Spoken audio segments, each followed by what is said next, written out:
Famous Eden Park, Auckland hosts the world's best rugby league nations for this year's Anzac Test between trans-Tasman rivals New Zealand and Australia.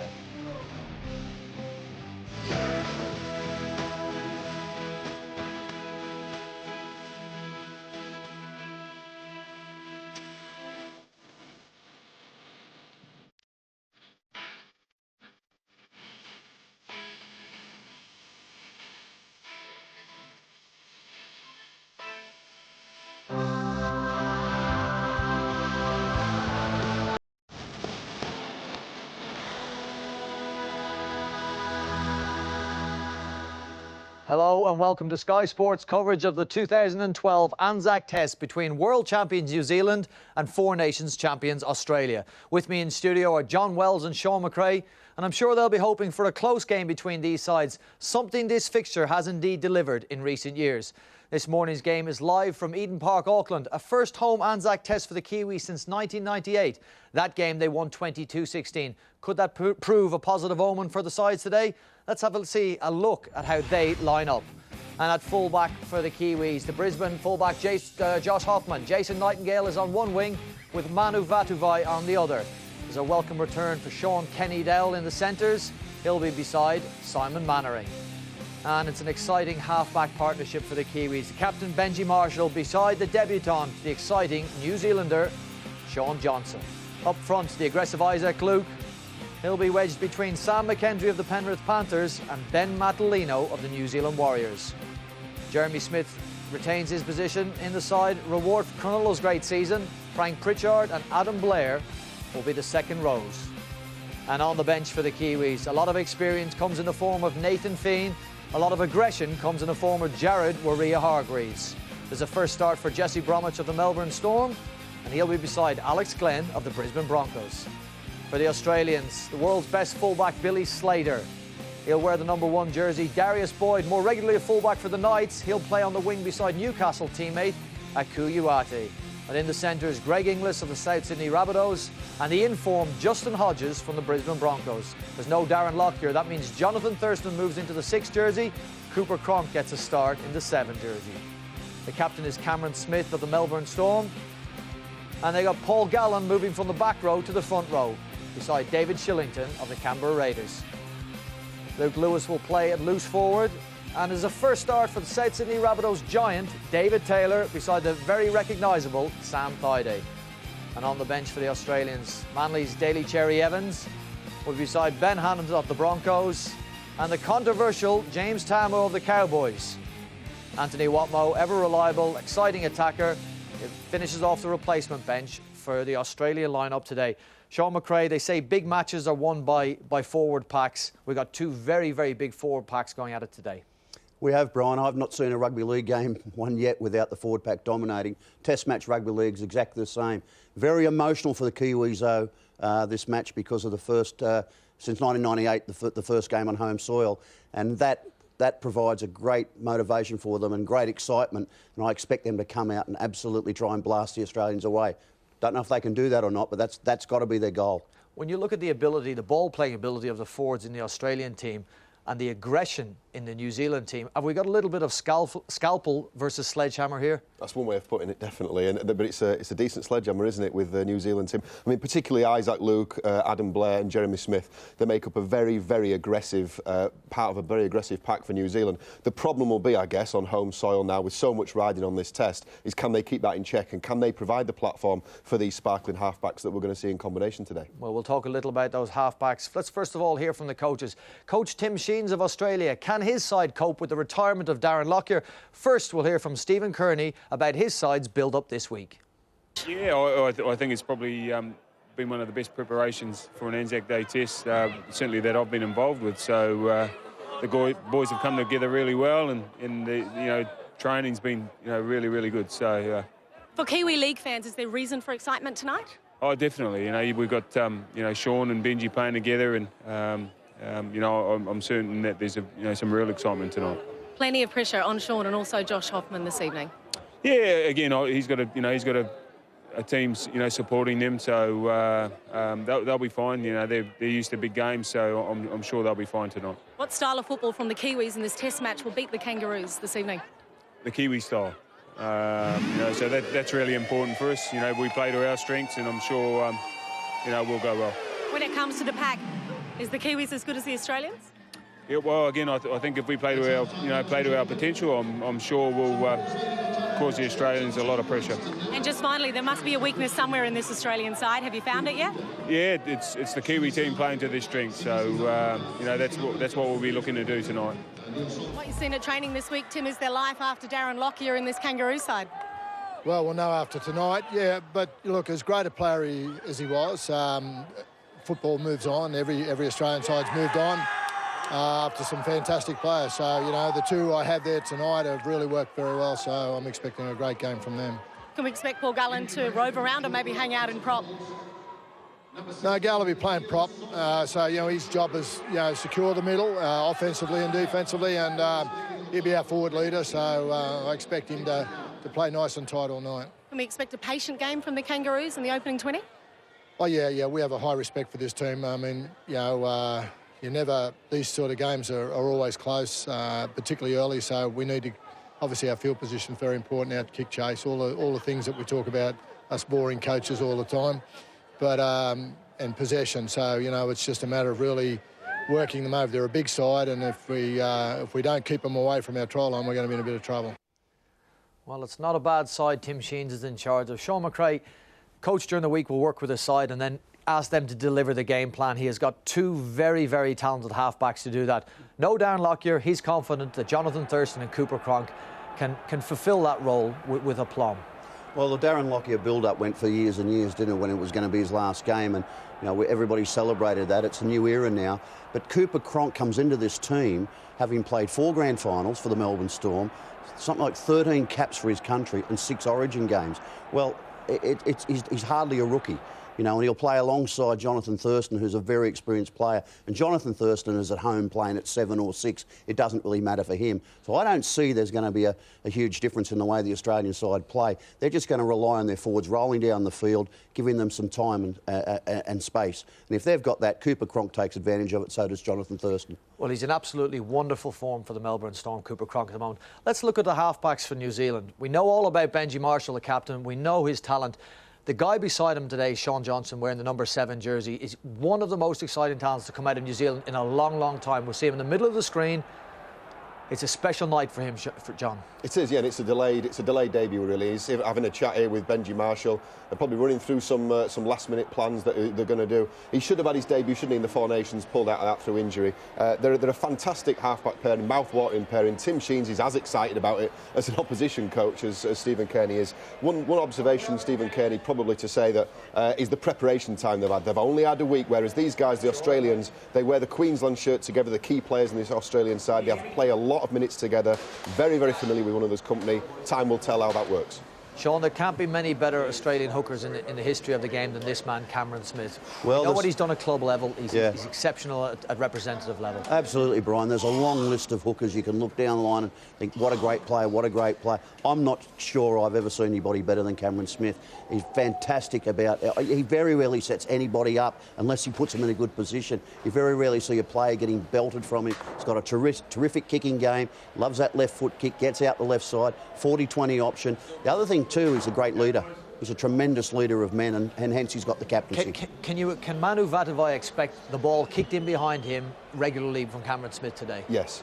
In short, I think he's, of all the attributes that Manu Vatuvei has got, picking up that loose ball, that kick, and fielding the high bomb, they're two potential weaknesses they'll be looking for. Just caught a glimpse of Justin Hodges coming through the shot there. Sensational form at the moment for the Brisbane Broncos. Devastating dummy half runner. Very, very aggressive player, Sean. Seems to be over all his injury problems. He suffered badly last year with hamstring problems. He had a few knee injuries, but he is an outstanding centre. In a combination with Greg Inglis, are there two better centres in the world of rugby league? I'm not too sure there are. Well, that's right, and containing those two is going to be the question mark. Can Simon Mannering and Sean Kenny-Dowell do that? They have the physical presence to stop them. Can the Kiwis deal with the emotion? The Australians, Paul Gallen, their vice-captain, said this week, bring on the crowd, bring on the aggression from the New Zealanders. Now, the last time we saw New Zealand play here at Eden Park, it was 2010 in the Four Nations, and they disappointed. I think the occasion, they admitted in the end, it got to them. They could draw on experience from people from the likes of Ruben Wiki but they will need to perform and they will need to get off to a good start, Sean. Well, they will need to get off to a good start, Brian, but for once we're seeing a New Zealand side that actually total more caps, so they're a more experienced team than the Australian side. I think that is a huge advantage for this game here for the New Zealand side.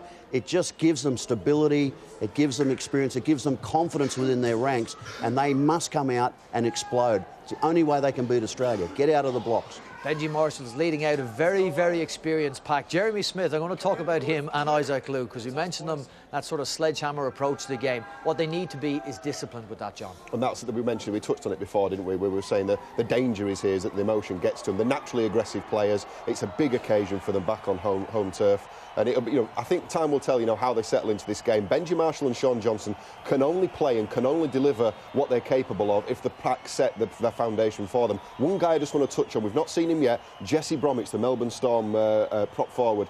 He is a fantastic player, great late footwork at the line, great ability to offload, big yardage for them, and he'll be a go-to man off the bench as well. It's probably worth mentioning, Sean, that this game will be played under international rules, which means for these players who are used to having two referees, there will only be one referee in that game. Will that have much of an effect? I think it does. I think it lets you get away a little bit more in the ruck area because you haven't got that other one peering and telling you to get out and helping the other referee out. So Richard Silverwood's going to be under some pressure as well. He'll handle it because he's handled many games like this before, but I think the players will adapt, and I think you might just see a little bit more wrestle, a little bit more time on the floor. Eden Park is rocking with rugby league tonight as we await the traditional haka, the challenge by the New Zealand Kiwis. Pretty healthy crowd come in as well. They've come a little bit late. Not too many seats are vacant there. The roar at the end of God Defend New Zealand. And now the chance for the Kiwis to lay down the challenge, to set the stage. Let's talk about James Tamo facing up, former New Zealand Māori, junior Kiwi. That's him in shot in the green and gold strip of Australia.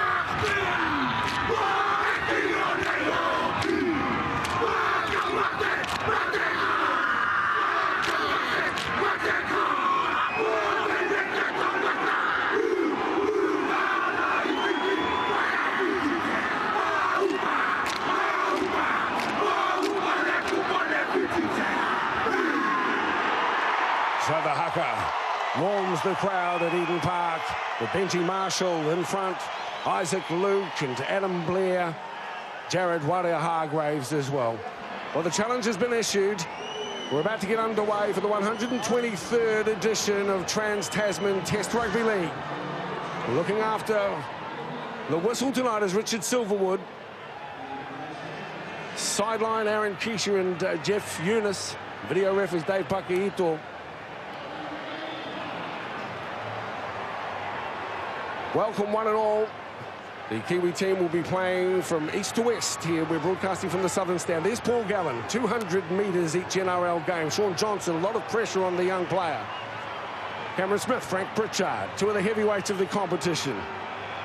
The Mercurial, Jonathan Thurston. Moving into the centres, the ever-reliable Mannering.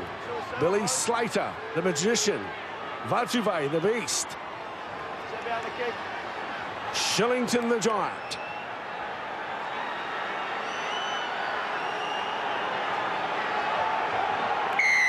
So we're underway with the Trans-Tasman rivalry. It's the Anzac Test as the Kiwis kick off deep.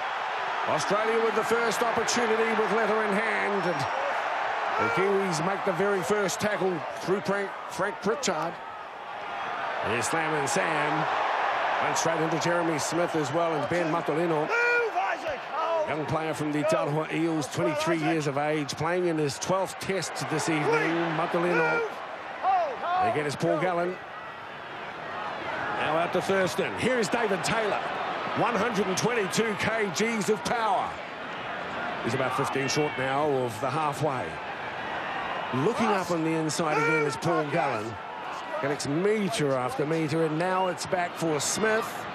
And the first kick for Cooper Cronk. He chips it behind. It's Aquila Uate. He comes away with the football.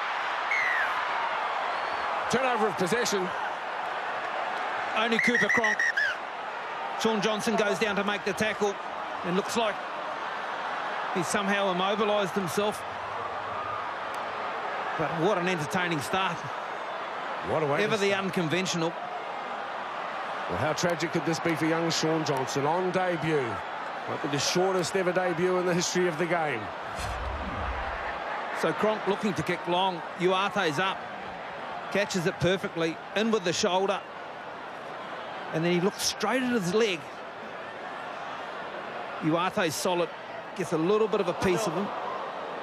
Looks down. And then you look behind, or is it looking at his shoulder?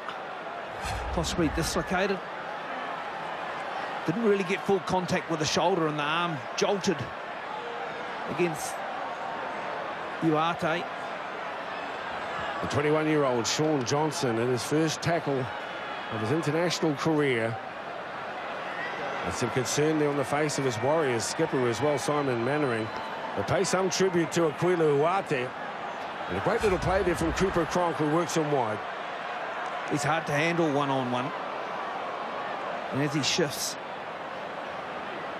he just knows he's done something, doesn't he, when he looks back at his shoulder. Poor Sean. Aquila Uate playing his 5th test this evening.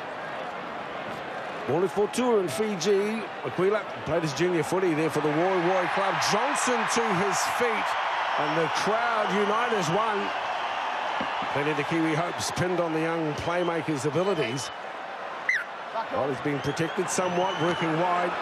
Aquila Uate tried to steamroll across the top of him. The Kiwis in possession now, just short of the 30 metres, as Isaac Luke works the ball across to Marshall, now Matalino. Isaac Luke was the top dummy half runner in the NRL. He'll have to be right on his game tonight to just upset the rhythm here of the Australians.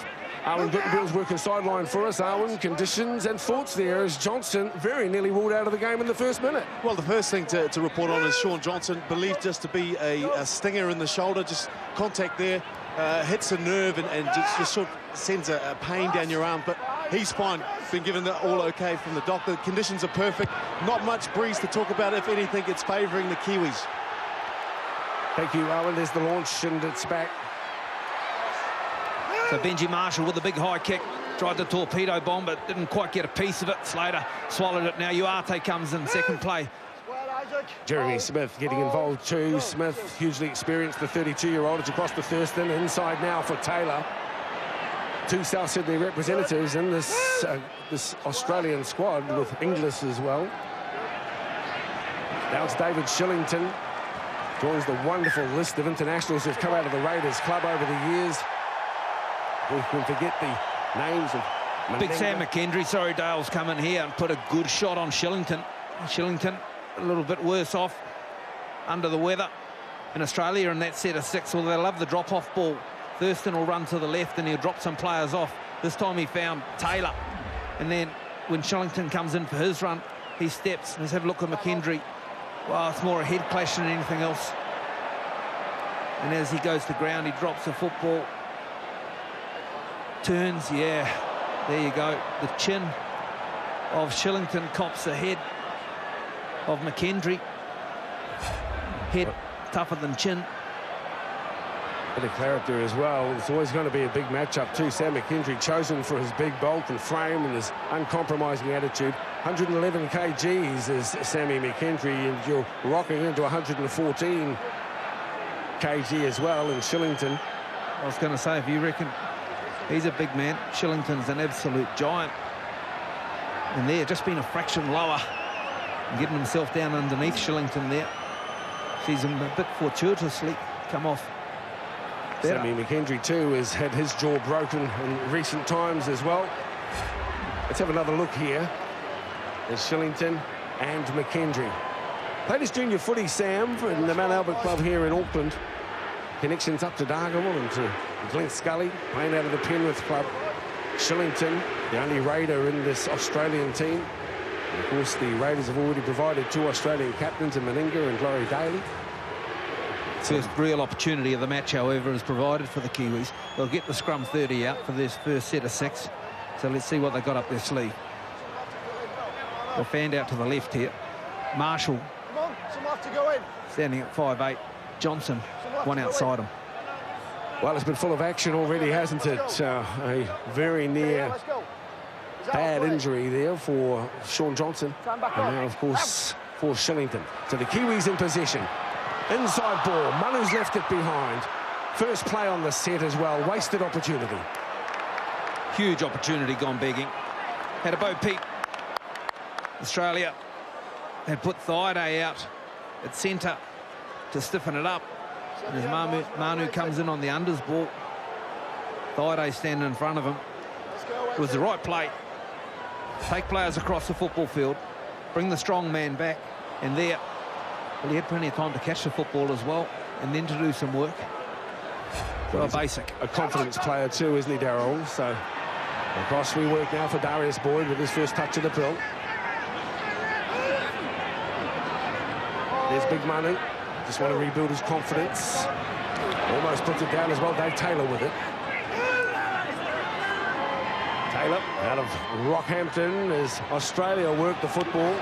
Now through Luke Lewis, the Penrith skipper, the 28-year-old now, hauls it forward. He's on the halfway line. Cameron Smith steadies himself, works the short side for Thurston, throws the dummy, gets almost around Smith. Nightingale comes in to break down the play. And luckily he did too, because Thurston's eventually silenced on the 30-metre line. He crossed to Cooper Cronk. Another searcher for Akilu Watep. Another very, very close one for the flying Knights winger. Really testing the defence of New Zealand. Nightingale comes up with a great block. Thurston couldn't get the ball to his outside players. And then for the second time in the match, Cronk it is who finds it. Here's the show and go. And you watch Nightingale come in and attack the ball up top. Marvellous move. And then it's Cronk. Well, he's done this once before, and it found his mark in Uarte. And this time he gets the bounce, and if he gets the bounce, well, he's covered by Manu. But boy, oh boy, they're using the width of the football field. Well, I'm sure Tim Sheens has instructed them to try and rattle the big unit. Very difficult for him to turn around at times. A lot of teams try and kick in behind him. The Kiwis in possession now. McKendry comes under intense scrutiny. GI, the predominant tackler upstairs. Now for Matulino. Had a wonderful game last week, did Ben Matulino. Oh, he's a marvellous player. His best start to a year ever. Last week, he spent his 51 minutes on the field against Souths for 18 tackles, 17 hit-ups and 172 metres. As Johnson finds himself the centre of attention. He's pulled down now, 12 metres out from halfway on the fifth and final tackle. Back it comes for Marshall. Uate takes it on, he's 20 metres, angles infield. Got some attention from Adam Blair, Uate. Good sign in that set of 6 for the Kiwis. See Sean Johnson actually run the football in his first real touch, running it at the line, so the shoulder must be okay. He can work himself back into the game now. Luke takes care of Inglis. Smith by Shillington, taped up and ready for action once again, reporting for duty. He plays it back for Hodges. Justin Hodges, 29 now. From the Cairns Kangaroos, is up to play it on the halfway line. Cooper Cronk. Wide, and Slater injects himself into the back line. The ball is pushed back. Gallen comes up with it. Turns to face up. Nightingale shadows him. So does McKendry, and so does Matulino. So Gallen has his run halted. Fifth and final tackle. 35 metres out. 20 in from the northern touchline as Cronk gets hold of the ball, and the tester at the back now. Josh Hoffman. Hoffman loses control of the football. The referee will award a penalty, though. Seemed to start there for ages, the kick. The first real pressure put on Hoffman. They had numbers on the left when they attacked out wide there with Inglis. Again, the New Zealand D was good. Marshall had gone up and slid across.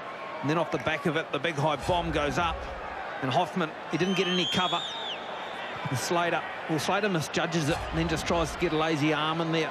So perhaps a penalty for, in a way, attacking the player without the ball. Both teams with 75% completion rates as Big Frank Pritchard takes it forward to the 30 metres. 12 metres in from the southern touch. Matulino again. Both Luke Lewis and Shillington, they wrap him up. Down the short side, Mannering.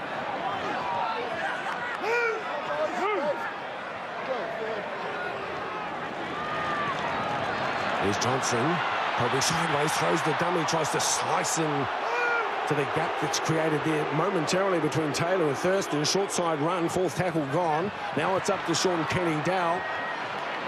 Wonderful story. Great to see him back in the black and white jersey too, out of Ngārawawahia. It's good. There's the little poke through from Marshall, taken by Boyd. And the black and white jerseys are up there in numbers on defence. Disappointing the last play option because it wasn't contested that time, but good play in the set of six because twice they challenged the Australians. First it was Johnson across the face of the ruck, and then they went to Kenny-Dowell off the back of it and a quick play the ball. Just a poor last play option. Shillington getting involved early. He's to ground now. Midway between the 30 and 40, across through Cronk. Cronk works it for Hodges now. Hodges down the outside. Chased and claimed by Johnson. Duarte feeds back on the inside. Now it's Luke Lewis again, and he shapes up with a bold run through the middle. Lewis, 35 in centre field. Fifth and final tackle called here on Australia. To Thurston again. Another tester at the back. Nightingale steadies himself for receipt.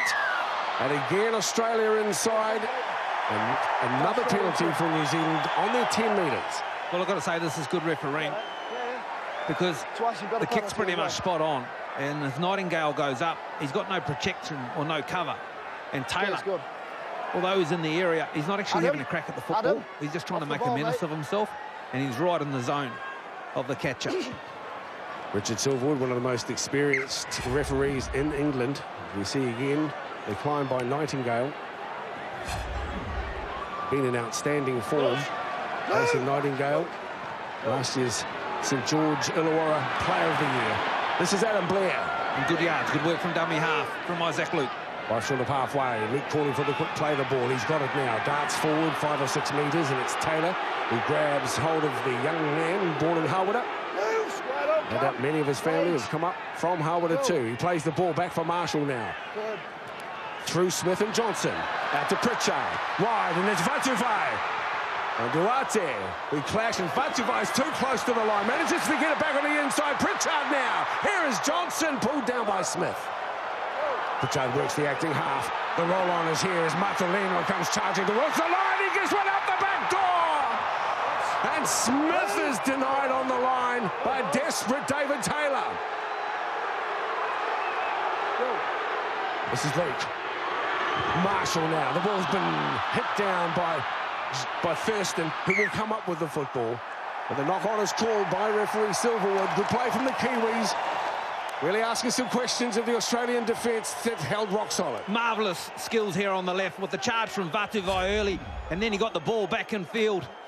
And after it come back in field, only just as well. Skipper Mannering, oh, good call, under pressure. They moved it infield, and Pritchard became the ball player. And then Martolino took it towards the post and flipped out the back. And Smith took 3 of them. Did we talk about a Kiwi style of football?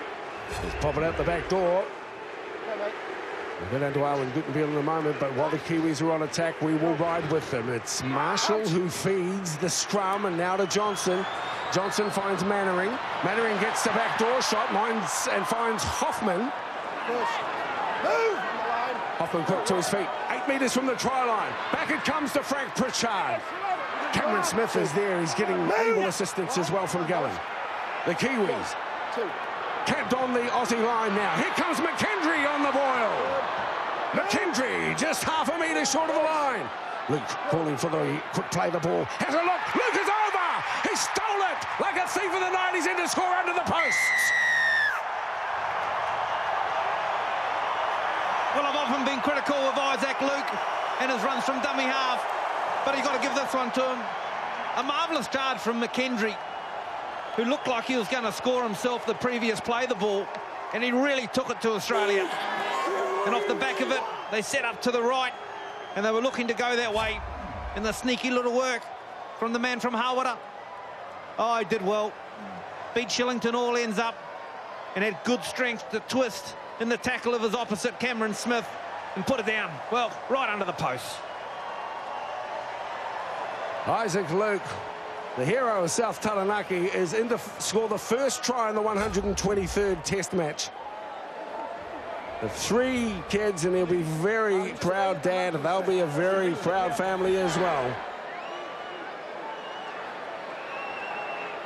The Kiwis get the first 4 points. Looking for the extras and claiming them too is Benji Marshall. So 6-0, 13 minutes gone here in this Test match at Eden Park. Nice structure to the Kiwis' play.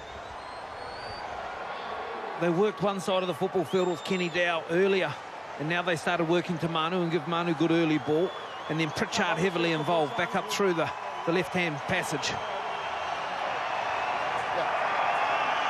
Well, Alwyn, a good start for the Kiwis. They've been on the back foot in recent tests against Australia. It's just what the doctor ordered.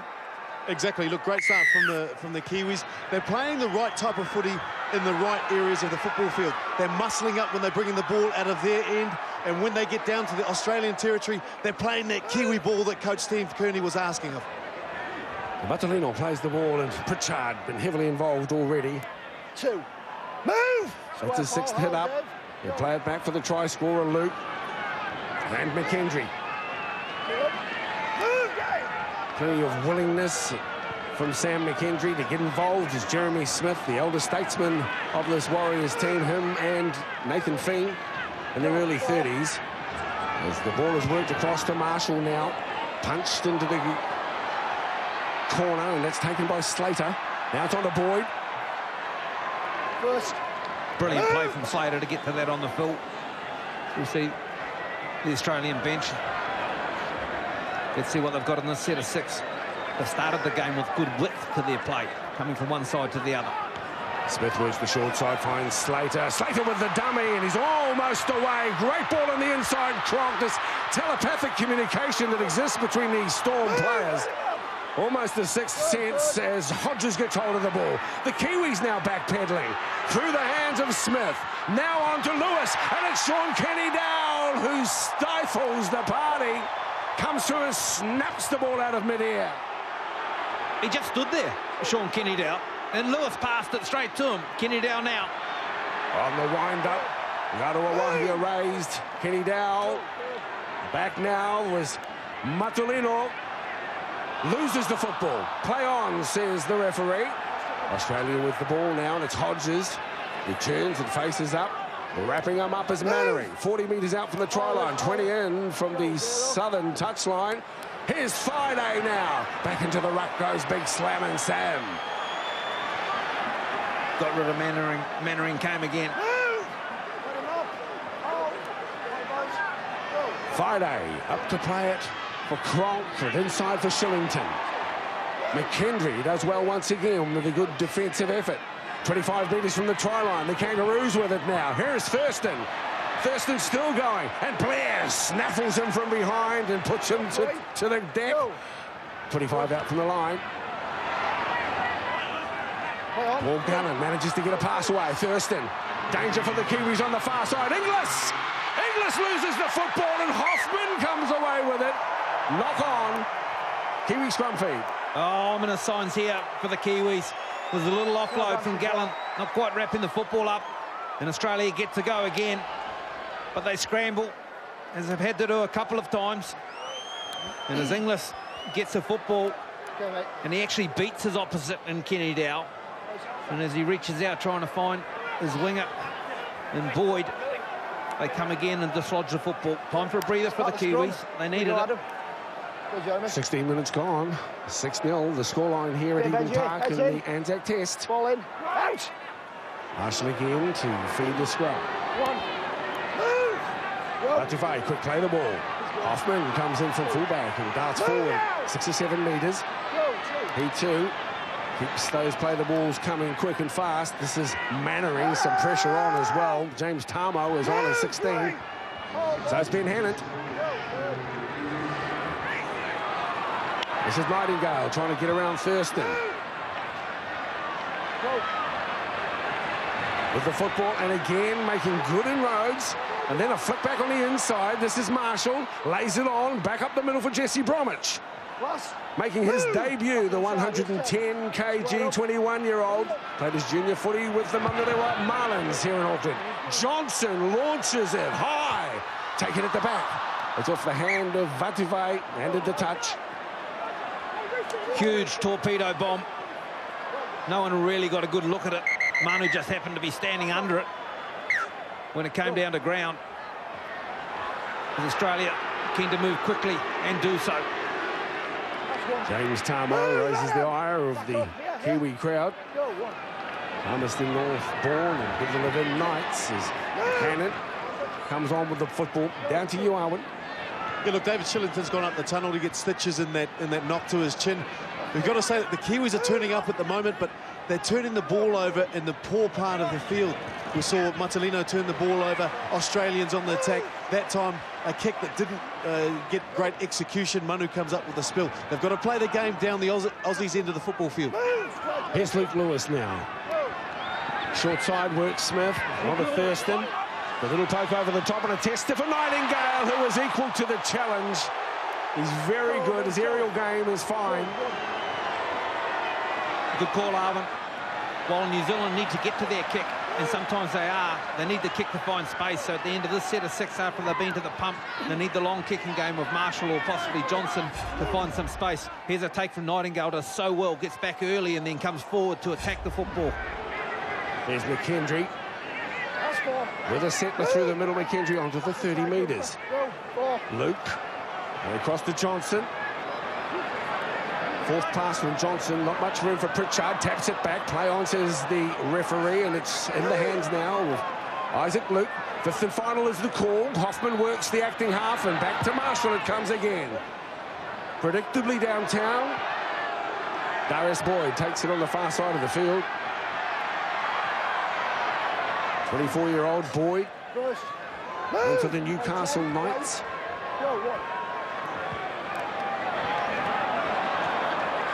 Hannon, Wadia Hargraves makes his way on. McKendry with a good opening stint is off. 6-0 is the scoreline, coming up towards 20 minutes. And there's a knock-on. In fact, Wadia Hargraves gets the tough call here for Hargraves. The polar bear had a good run up the middle of the football field, and as Queensland Broncos teammate and Hodges jumps in and has a scoot out of dummy half, and I thought it was a great way to tackle him, to ragdoll him and scrag him by the neck, but just too much attention over the top. And now a set to start, 22 out. Quarter game gone, 6-0. Aussie with the ball now. Tamo, centre field in 15 metres. Spread deep and wide both sides. Smith darts left, turns it back on the inside for Gallen. Spins in the tackle first, Gallen, and again. Wadia Hargraves and Smith put him away. 12 out from the try line now. Tackle number 3. Here is Smith. Nice play. Great D. James Tamo's up to play it. Australia looking threatening. At the back door comes Slater. Out to Uwate. And just so close to the line. As Vatuvei rides him to ground. Through Thaiday, cut out ball, plenty of width on it. Hannon straightens through the middle and is pulled to ground 6 metres out from the try line. Here is Smith, danger time for the Kiwis. Back to Thurston, darting, spinning, and Thurston gets in next to the post. Brilliant play.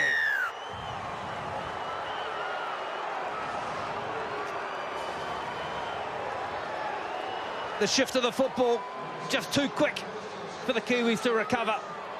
Had some footwork from Thurston on the back of it.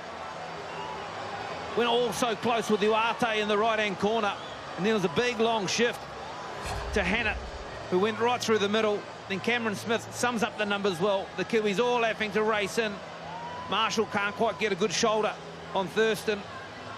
And he steps Blair, then steps the other way from Marshall. Tick for tat, really, as Isaac Luke went down this end. Australia come back down the other. Well, Jonathan Thurston, what a wizard he is close to the line. Moves like Jagger, gets in and collects the 4.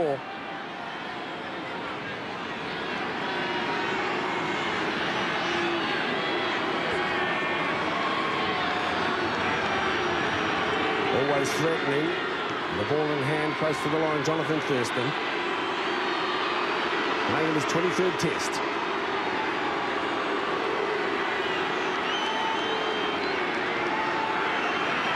So Thurston now raises the flags and converts his own try. That is his 10th try in the Australian strip. And his 96th goal, Jonathan Thurston. How often do we see it off the back of the penalty when a team camps themselves down here? So hard to hold out. And with the speed and the experience of first the skipper and Cameron Smith and then Thurston, you're always under the pump. Benji Marshall with the restart. Locked up at 6-all. It's deep and Cronk takes it, sends it on to Hannant. Manu Vatuvai gives him 1-4. Hannant quickly to his feet, 15 out. Friday again sideways, then the late straighten. Jared Waerea-Hargreaves' first touch resulted in a penalty that led to the try down the other end of the field as Tamo carries. And there's a lot of talk about Tamo coming in for some extra attention, Arwen. But he seems willing to front up anyway. We'll give him that. Exactly. Look, he's a tough character. He'll front up. But the Kiwi boys, they need to stop this roll on. The Aussies are making plenty of yards in the set.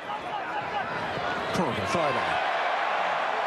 Good tackle downstairs by Mannering. Friday's quick to play the ball. Back to Smith. And at the back, steady is Hoffman. He decided he would play for the New Zealand team after visiting the Urupa, where his grandparents are buried. Massive meters on offer for the Australians at the moment. Cameron Smith kicked that ball just inside the 40. So they come from their try line after scoring points as Manu comes in to put his shoulder to the wheel. But our ruck defence really needs to tighten these Australians up. This time it's Waerea-Hargreaves. Brought in for the intimidation factor. He certainly plays his rugby league with an aggressive attitude. Now it's Adam Blair. Connections into Pangaru in the north as well. He will play the ball on the 5th and final. And again, it's a charge down off the back of Luke Lewis. Everyone's after it, including Thurston. But it's Hoffman who gets there first. Still the 5th and final tackle. Back it comes now. New Zealand back on the inside. Hoffman loses it. It's gone backwards. And now it's with Nightingale on the far side of the field in a turnover of possession, 38 metres out from the Australian line. It was better than what I was looking with the charge down. And Hoffman summed it up beautifully as he brought the football back. But Australia about to start this one just inside their own 40. And again, the kicking game. The Marshalls come under plenty of pressure, and this time it gets charged down. Alex Glenn on now. Still it's 6-all, 25 gone. A pulsating test match here for Anzac Test 2012. Uate once again.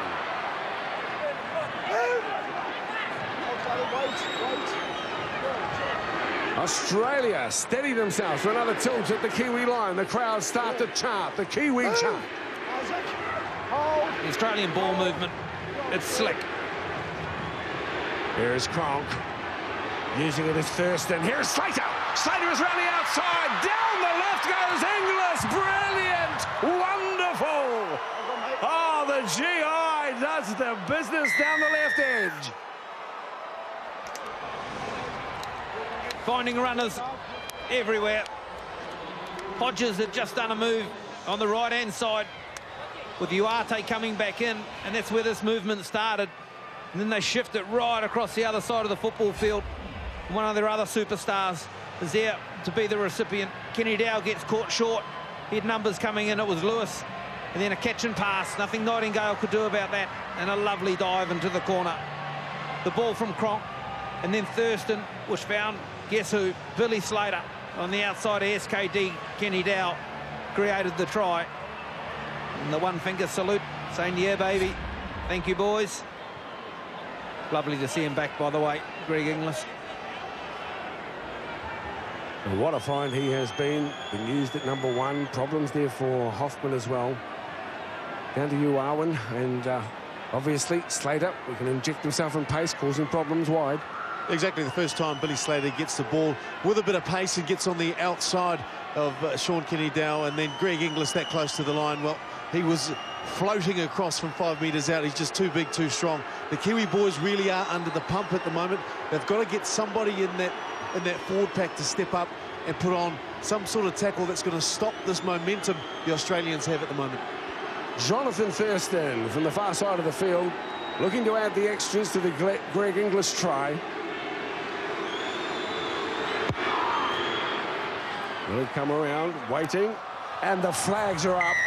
Again, a reminder of the value that he brings to the Australian team, and in fact, any team that he plays for. There's your try scorer, Greg Inglis. Born in Kempsey, Inglis. Played for the Barraville Tigers as a young man. That is his 19th try in the Australian colours.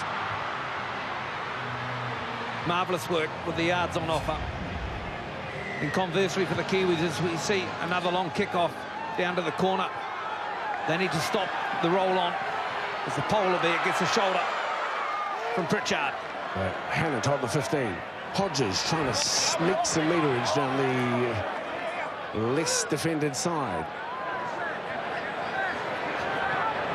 Smith and Vide. Now to Gallen with plenty of minutes for his Sharks squad. Plummer by trade. A hard grafting forward by nature. To the back, it's for Hoffman. Looks inconvenienced, does he not? There's obviously a problem there. Kiwis also slow to get back as Manu comes in for one. Australia full of running. Kiwis down to 12, Hoffman down the back play. Over the ball, penalty, down to you, Owen. Pressure on the ball, it's a ball. Yeah, look, it doesn't look good for Josh Hoffman. He's just signalled that he wants to come off. It could leave a little bit of a predicament for Stephen Kearney, who goes back to fullback. Nathan Fien was set to come on. He's just joined the field of play, I think, for Isaac Luke. So I'll let you know how this one pans out, boys. It'll be a bit of a positional switch, all right. Nightingale's probably best suited to play at the back, but then who shifts out onto the wing? Well, Hoffman is back on his feet. Pritchard too with a good carry. 8 metres inside the Australian half now. Nathan Fien to work the acting half position. He finds Jared Whitehair-Hargraves holding tightly to the football this time around. The 23-year-old up to play it now. Back to Bromwich. Angles into the ruck. Makes good meterage too. He's on the 20 now as Bromwich. Fien out of dummy half. Johnson now to Marshall. Far side of the field, stepping on the inside comes Alex Glenn. He's within 8 metres of the try line now, Glenn. For the Kiwis. Plenty of numbers to the left-hand side. And it comes to Marshall, tries to look for the try himself. Pulled down by Thurston and Hannett. Here is Fien. Rubber kick to the in goal. Well read by GI. And he brings it back into the field of play by just 3 or 4 metres. He took a knock to the head at the same time, though. Nightingale it was. He was going through, putting some pressure on. But GI read that oh so well. Marshall went close with his run after setting up the play before with the inside ball for Alex Glenn. But you watch that. Inglis knew the threat wasn't out wide in terms of running the football, so just positions himself back in there and did oh so well. Here's Slater again. Interestingly, Billy Slater, Cameron Smith, born on exactly the same day, the 28-year-olds. All three, Tronk, Slater, Smith, all played in the same Queensland Colts competition on the same side. Ended up playing for the wonderful Storm team and now for Australia together. Manu Vatsavai takes the ball 20 metres out from his own line, winds up now, runs straight at Cooper Cronk. Good work from Manu. Got back there early to help Hoffman out. He's still a little bit ginger with that ankle. Mannering comes in to lend a hand. Let's see what sort of shift the Kiwis have got in this set of 6. We've seen a lot of one-out running from the Kiwis in this first half. Fien needs to link up and finds Vatsavai. Crawls his way forward 3 or 4 metres, but that's another one-out run. Lacking a bit of shape and attack at the moment. Held up for Pritchard. Pritchard gets it away now for Blair. Spins in the tackle, Blair. Move back, bad boys. Go, go. 32 from the line as it goes across to Johnson now. Johnson for Bromwich. Bromwich looking to free his arm. The young man with the long arms and 110 kg frame on the 5th and final. Back it comes. Here's Johnson. Johnson the grubber kick into the end goal. The chasers are coming in numbers. Looked like one of the Kiwis was held back in the play. Referee will have to have a look at it. Seemed to get a checkered pass back into the football. I don't know what Watmo was trying to do and tidy up as well. Looked like he was trying to kick it. Let's go down to Arwen. What are your thoughts there? Because at first look, you'd almost be considering a penalty try. Well, exactly. It appeared as if the Kiwi chaser was put off the ball. Here we see the kick coming through. They're checking the onside. Everything's good from there. Sean Johnson goes to ground. And then here's the Kiwi ball chasing through. And he's taken out there. I don't know if you can call that a penalty try. I don't know if you for certain that he was going to get that ball down. The kick from Johnson gets a ricochet off Jonathan Thurston's foot. Now, he plays at it. And then, as they go back to it, Slater tries to take Alex Glenn off his line, which he does. Watmo did try and have a bit of a kick at it, had a whiskey, and then managed to pop up into his hands. I agree. Sort of looking like he was in the frame to possibly score a try, Glenn. But it's not as if it was just an easy dive on the football. Changes his line. Does he what? More than that, he actually puts a shoulder on him. A little bit of a Hollywood from Alex Glenn. Would that constitute a foul? Well, certainly a penalty. 10 minutes, maybe? Professional foul. All are up for consideration by the looks. You get a feeling that Alex Glenn could have got at that ball.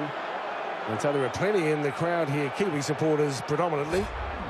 And they'll be looking for a penalty try, but we await the referee's decision.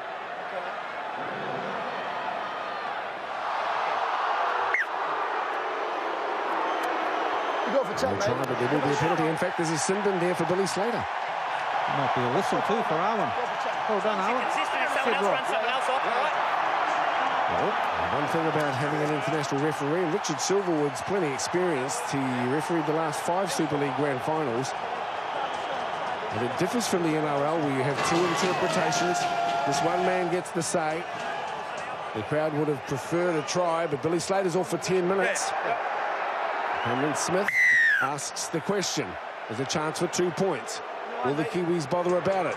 7.5 minutes to play till half-time, down by 6. They're set to the left here, but 2 points would be handy because you're still going to get the ball back. But anyway, play on. They've tapped. So, the Kiwis play 12 men. This is Adam Blair. Australia will shore up, being accompanied up the tunnel is Slater. Fiend. Now with Johnson. And the ball is lost. Mannering overruns it. Johnson misreads the play. Sean Johnson looking for the front runner instead of going out the back where he had options. Thought his captain at the Warriors in Mannering was in somewhat of a hole. Possibly the ball out the back to Hoffman was the option. Disappointing, that's tackle 2. Simon Mannering, one of the most consistent players in New Zealand Rugby League. Okay. Catch them 999 times out of 1,000. And this time he goes down. Heads in. Okay, mate. Ball in. Australia under pressure here, but they have a wonderful team as Uate comes across with it. 12 men with 12 guns. Watmo. Anthony Watmo, the 28-year-old, out of the Manly Warringah squad, of course, played his junior footy for Narrabeen. He is one of the hard men, and he plays his 15th test tonight as Hannett gets up to play the football. Back for Lewis. Solid D on Lewis as well. 15 short of the halfway now. Here's Thurston, first receiver. Back on the inside for Chop Watmo. On the 5th tackle, 40 metres out from their own line, Australia. Using Thurston. He pushes it deep. Hoffman takes the football. 10 out from his own line and then shapes up. Gioi comes in, really lines him up too. Hoffman's had a bit of a time with it this afternoon. Back it comes for Sean Kenny-Dow. Great work from Hoffman because he just lined the line up and then Gioi come out of the line to put a shot on him. But at least Hoffman was free-flowing running, wasn't he? He's back to the skip, back to what we're used to seeing. So it's Nightingale, grandparents of Mount Maunganui. Nightingale won't take a backward step, and nor will this man, Wadia Hargraves. Hold, go for. The Kiwis looking to shift the ball back on the inside, reading the play nicely. Australia a little overly ambitious there. The Kiwis, Luke Lewis now, and the black and whites are forced to D up. Coming down towards half-time, 5 minutes out from half-time. completion rates. New Zealand were up above 80%. They can get into their kick, in Australia at 75. Smith darts up his first real run from dummy half. Plenty to like about the attitude both teams are taking into this Anzac Test match as Thurston works the acting half. Finds Inglis now, who must be shut down. It's Alex Glenn with that role, the 23-year-old. Across now for Thurston. Here is Cronk. Now Darius Boyd, he comes in from the left wing. Boyd to Uate on Maluvatuve. It's Mannering who wraps up the flying Fijian. Hodges across now to Cronk. There's the chip kick in, looking for the posts. Finding Benji Marshall. Hot stepping Marshall. He's away from Thurston initially and pulled to ground 12 metres from the Kiwi line. Stood him up, made an extra couple of yards as Pritchard comes in for one. But what a luxury when you've got Billy Slater in the bin and you've got Darius Boyd playing on the wing, so you can just drop him back into the fullback position. Manu Vatuvai starts to charge something. 30 metres out from the line. Let's go down to Arwen. He's got some thoughts on Hoffman. Thanks, Arwen. Yeah, as you can see, Josh Hoffman's still on the football field. They said it's a lower ankle injury and he's going to battle it out until half-time and they'll assess him there. Now with Johnson, looks for Bromwich. The youngsters combining, both on debut. Bromwich has had a good show since coming on the track. Working the right edge, and again it's Johnson with some pressure at the back for Boyd. 10 metres from his own line, he takes it very confidently. And will play the ball now 6 metres from his own line. It's a great kick, but we're just finishing our sets of 6, not really in an attacking zone. Johnson having to kick that football from close to the 50-metre mark, 45 metres out, and therefore trying to go for plenty of height, which he got on it, but it was still an easy take for Darius Boyd. That's Shillington, he plays the ball. Watnor on the far side, and now Inglis in possession. Nightingale and Blair. With the defensive work on him. That wasn't a Kiwi hand in there. And I think the referee's got this one right. They said, hey, it was just a straight knock on. This is a huge opportunity. So there's plenty of time. There's plenty of time to possibly look for a second set of 6. And now, well, they won't get that. The penalty has been given. So possibly the touchy has come into play here. Took us time to make that call, the touchy.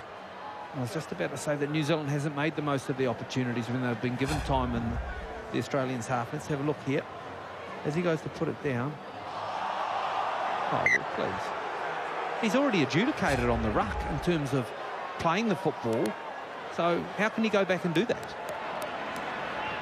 A sloppy decision there. It's Australia now. The last roll of the dice before half-time. This man's worked hard, Ben Hannant. Early beer. X. Slow to get up. There's a give me 2 points too. Well, that's poor discipline. Oh, on the face as well. Referee Richard Silverwood. It's no time in penalising the New Zealand team. So give me opportunity from right in front.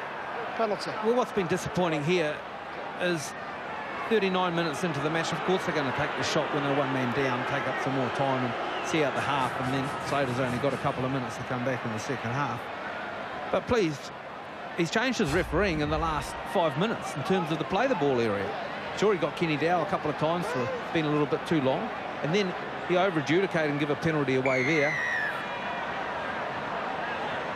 Well, we're coming off the back of the poor decision on the far side of the field where Greg Inglis was able to earn a penalty undeservedly. It's a big play. When Slater got the penalty up this end of the football field and we failed to take 2 points that were on offer, and now Australia take 2 points down the other end of the field going into half-time, it's a big turnaround in the test match day. 12-6. Some fine efforts. First up by our debutants in the black and white jersey, though.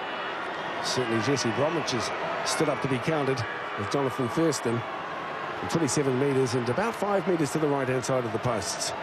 Should have no problem adding a couple of extras. That'll take us to the break at 14-6. Jonathan Thurston with the penalty. 2 more points to the Australian cause, and the referee We'll bring the curtain down on the first half here at Eden Park. It is the Anzac Test 2012, and at half-time, it's the Kangaroos who lead the Kiwis by 12-6, in fact 14-6, and we'll be back to analyse and look at that first half in just a moment. 14-6 at half-time. It's 8 points separating the sides in the 2012 Anzac Test.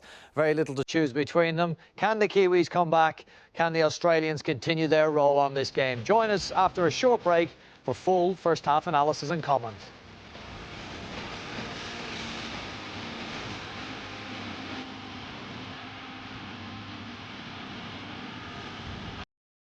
After 40 minutes in the Anzac Test, Australia lead 14 points to 6 against New Zealand. Thurston and Inglis with the tries for the Australians.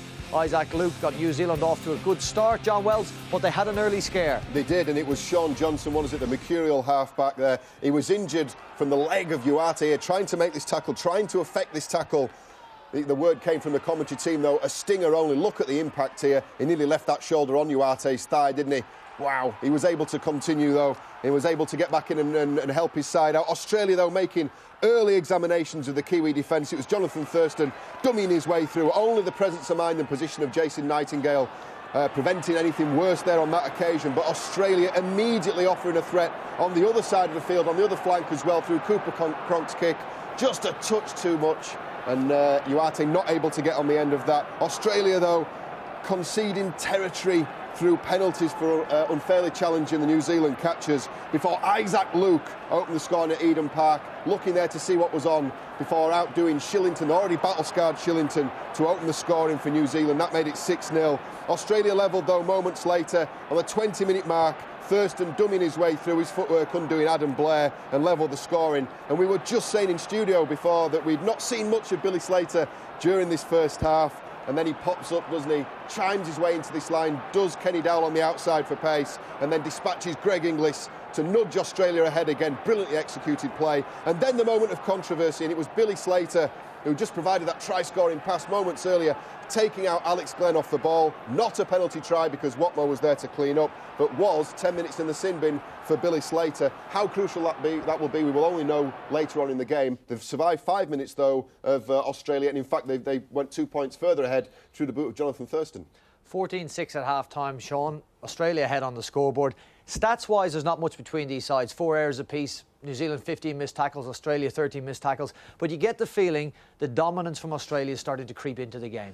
The concern, Brian, for me, if I was the New Zealand coach, would be the rolling down effect of the Australian side. They're making easy meters through the middle, then they're able to play on the edges as well. And that's a concern, I think, defensively. I think offensively, New Zealand have been pretty good. They've tried a few things. They've been up there. They've attacked. Haven't quite broken Australia down, apart from Isaac Luke's try. But there's a concern for me defensively with New Zealand, and the writing's on the wall. If Australia gets more possession, they'll dominate with field position, and they can create those opportunities into points. Well, will Australia go on to finish out this game? Can New Zealand come back in and recapture the spirit of 1998 when they last won the Anzac Test played in New Zealand? Join us after a short break for full second half live.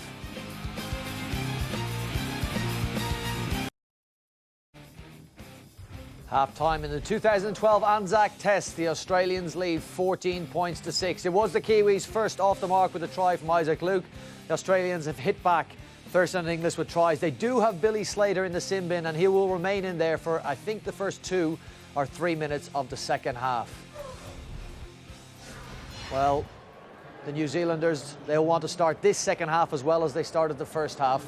Sean Johnson did give them an early scare. He's found his way back into this Test match. Can he and Benji Marshall conjure up some magic for the fans that have packed into the stadium here at Eden Park? Well, they will be hoping for an improved performance. Sean, you did speak about the Australians starting to put on a bit of pressure, starting to play more of the game in the New Zealand half. That's got to change around for the Kiwis. Well, it certainly does if New Zealand hope to win this match with an 8-point deficit. And certainly we all understand in the modern game that's not insurmountable, but it's just the way that Australia's playing. And even when Billy Slater went off, they still looked imposing. They still looked dangerous. And that's a concern that New Zealand haven't taken advantage of Billy Slater being in the sin bin.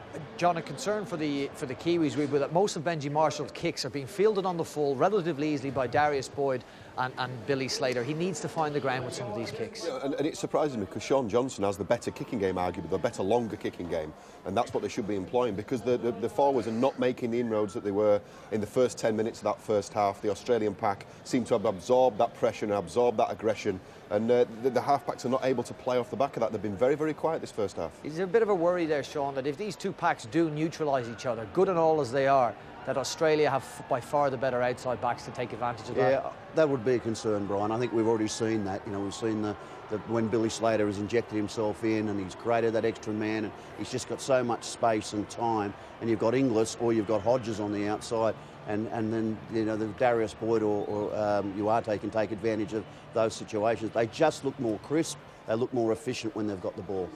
Benji Marshall leads his side out for the second half. 1998 they did win. Darren Lockyer's first appearance for Australia ended in defeat. Can Benji Marshall and his side repeat that result? They did go behind in that game. They are behind tonight and up against it. We haven't seen a whole lot of Benji Marshall in good attacking positions, John, have we? Well, that's it. They haven't been in very many good attacking positions, and it's up to these forwards here to really lay the platform now and to really work out dummy half. They had a game plan, and it was working out of dummy half, and it was working well. That second phase play, that offload, seems to have all but disappeared. They need to get back to how they started that first half. Well, there's only 8 points in it. The exciting 40 minutes remain ahead. We'll go now to the commentary team. On the sideline, Owen Guttenbeil, and up in the box, Darrell Halligan and Dale Husband. This is Eden Park. It's the 2012 Anzac Test match. Benji Marshall, Tuatuki raised. Simon Mannering, born in Napier, played for the Wellington Orcas. Of course, Jesse Bromwich on debut. We're underway with the second half. And it's taken in by Sean Johnson at the back.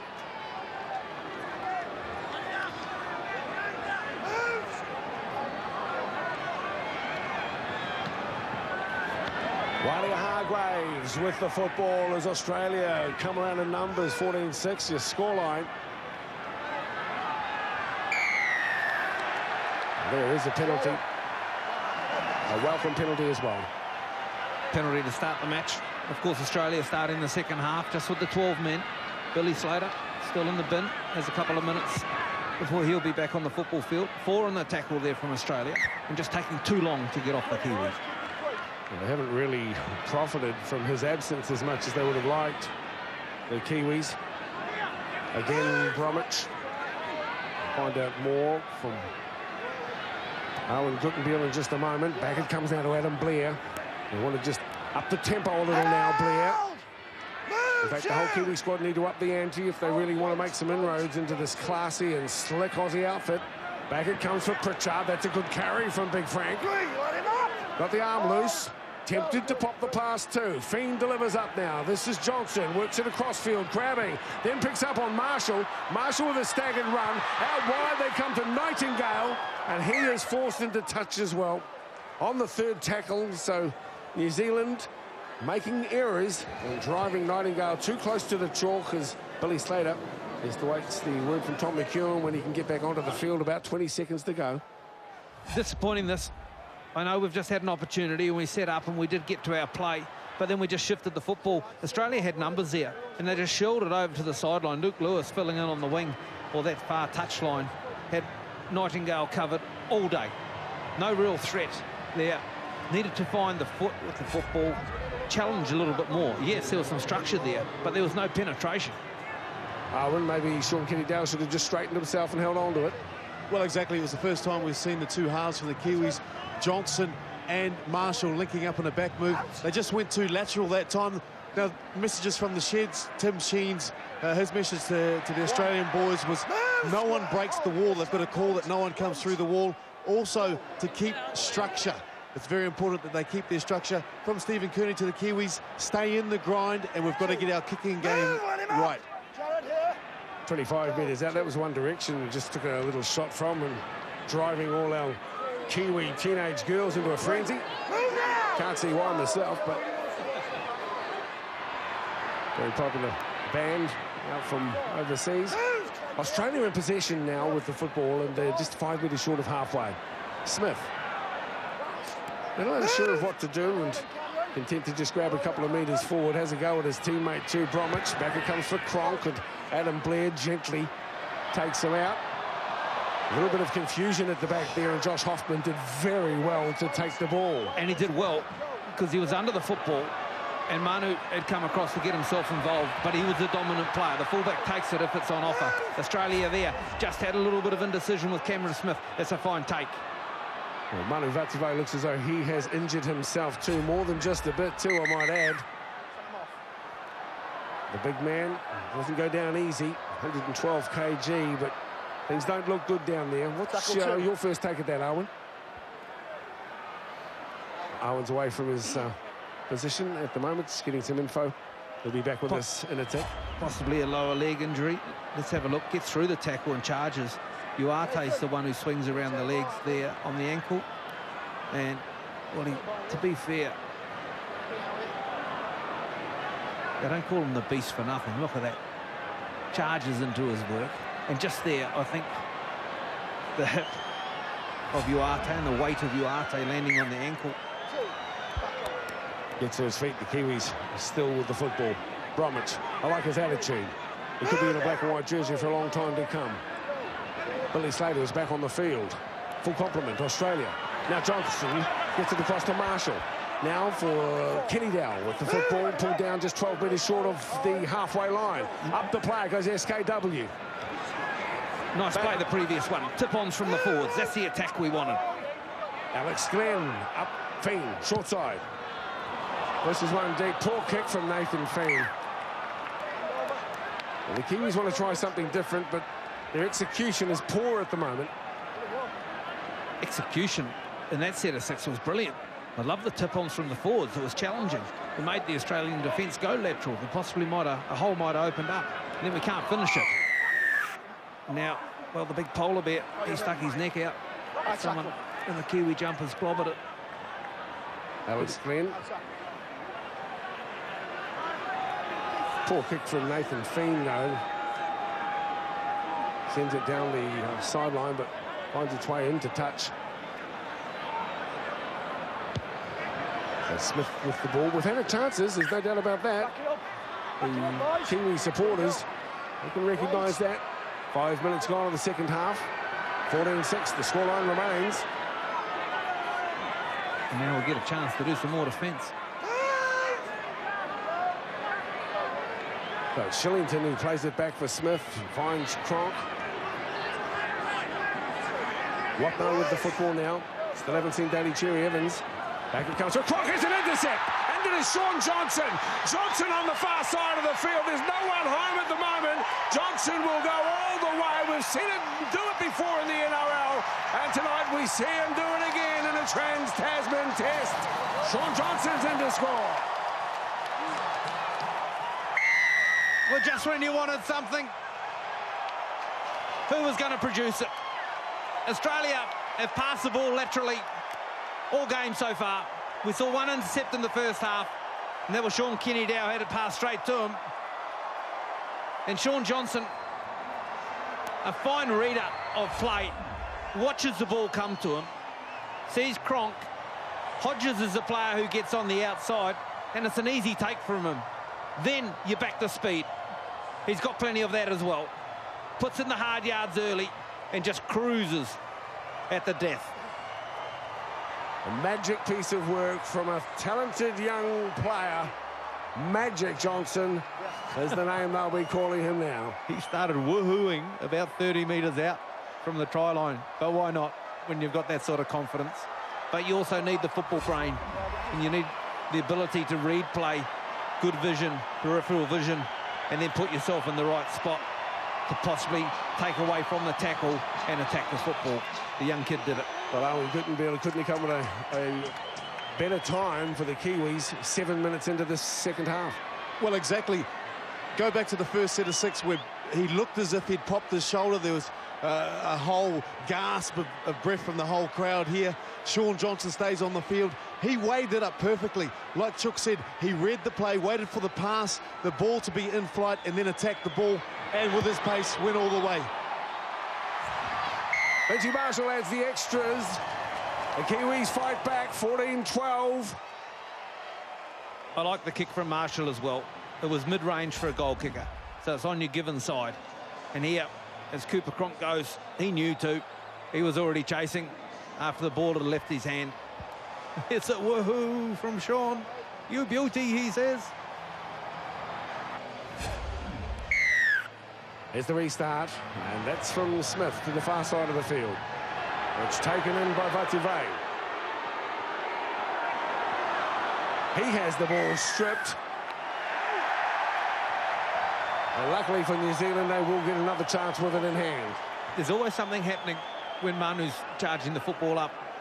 He seems to be, you know, sometimes trying so hard to get himself into it. Friday it is over the top who dislodges the football. Well, to be fair, wasn't the solidest of carries from Manu either. But anyway, he'll take one. There's cause for concern sometimes. As Pritchard comes charging forward. Pritchard 5 metres inside the Australian half now. Now New Zealand looking to complete their set as Johnson steers it on the inside. Back on the field is Sam McKendry. Played for New Zealand Māori back in 2006. Short side run. Mannering pretty quiet on attack. Mannering now 35 out from the line. What can the Kiwis do now as Johnson growing in confidence? This is up for Marshall. Marshall for Glenn. Glenn straightens. Good footwork from Glenn. 4 tackles gone. For Marshall, Blair now. Blair and Hannett. Right in front of the post. 20 metres out from the try line. Back it comes for Johnson. Johnson puts it on the toe. It'll be a tap back here for Vatuve. Back for Pritchard. Now Mannering over the top with a big ball. Back it comes now for Hoffman. Hoffman running out of options. There's Mannering going backwards plenty. Still alive. It's with Marshall. Marshall with a grubber kick into the corner. And pushing back to cover up is Darius Boyd. Now Slater. And that play, very unpredictable from the Kiwis. It's now with Australia. A good passage of play. And Marshall puts the grubber in. Would have been so nice just to challenge it back in the air after working one side of the field and then the other. The big alley-oop pass from Mannering. Watmo charges into the Kiwi defence and accommodated. 3 in there. Watmo slow to his feet. 30 out from his own line. To Hannett. Hannett just short of the 40 now. And into dummy half comes Hodges.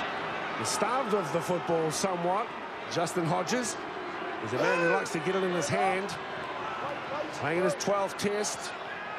Back for Cronk. He angles it towards touch on the far side of the field, and it's Hoffman who comes up with the football. Good return. Hoffman away from one. Taken by Luke Lewis, though. He really racks up the tackles. Here is Nightingale with the football, and from dummy half. Inglis. Hannett off. Tamo on. Glenn works dummy half. Sean Kenny Dow, little hop, skip and a jump. 15 short of halfway now. Scud missile as Alex Glenn shows it and straightens. Good run from the Brisbane Bronco, pulled down by his teammate Friday. Looking for a penalty as Pritchard works it. Matulino's back on the field. Now the Kiwis are playing Kiwi ball. See the tip on there. Matulino now gets up to play it. With the final. Back to Marshall. Angles it towards touch and allowed to roll into touch 15 metres out. Let's go down to Owen Guttenbeil. Owen. Yeah, look, some great play from the Kiwis. The thing here is that they're playing the ball in the right area of the football field. They're muscling up when they need to, and they're coming up with the deception, the offloads, the unpredictability down the Australian end of the football field. If they can keep that pressure on, the likes of Pritchard, Alex Glenn, they're having some joy. The last 2 sets of 6, the Kiwis have got to their kick, and they've been kicked both by Benji Marshall. And Australia have filled them straight away here, 15 out from their own line. Ouch! 28 minutes to go here in the Anzac Test of 2012, and it is locked up nice and tight, just as sports fans would want it. Speaking of sports fans, I'd like to also Pass a message of goodwill on to Rosie Gibbons in Middlemore Hospital. With older rugby league supporters, he's not doing it so well at the moment. Hope you get better soon, Rosie. With the ball as Tamo manages to keep it alive now. Pops it back to Cronk. Back to Slater with the ball, excuse me. Slater. 10 short of halfway, centre field. Smith works first in. Back on the inside, Watmo now. Watmo plays the ball and Smith darts forward through Gallen.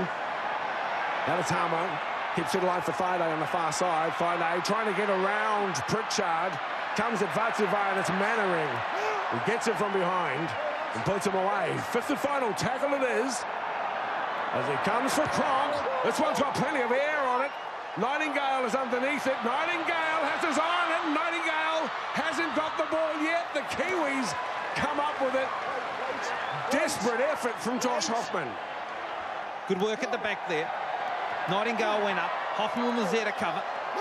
Now there's some work to be done. Penny Dowell. Hoffman works dummy half. A little high too on Batuvei.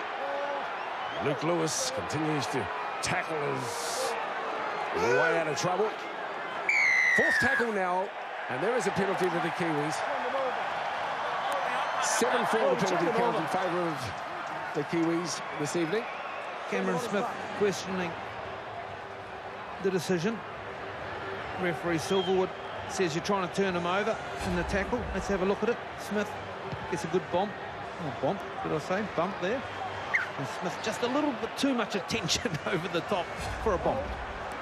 I'll tell you, the Kiwis needed that. They were only 20 metres off their line on the fourth tackle. This will give them a helping hand.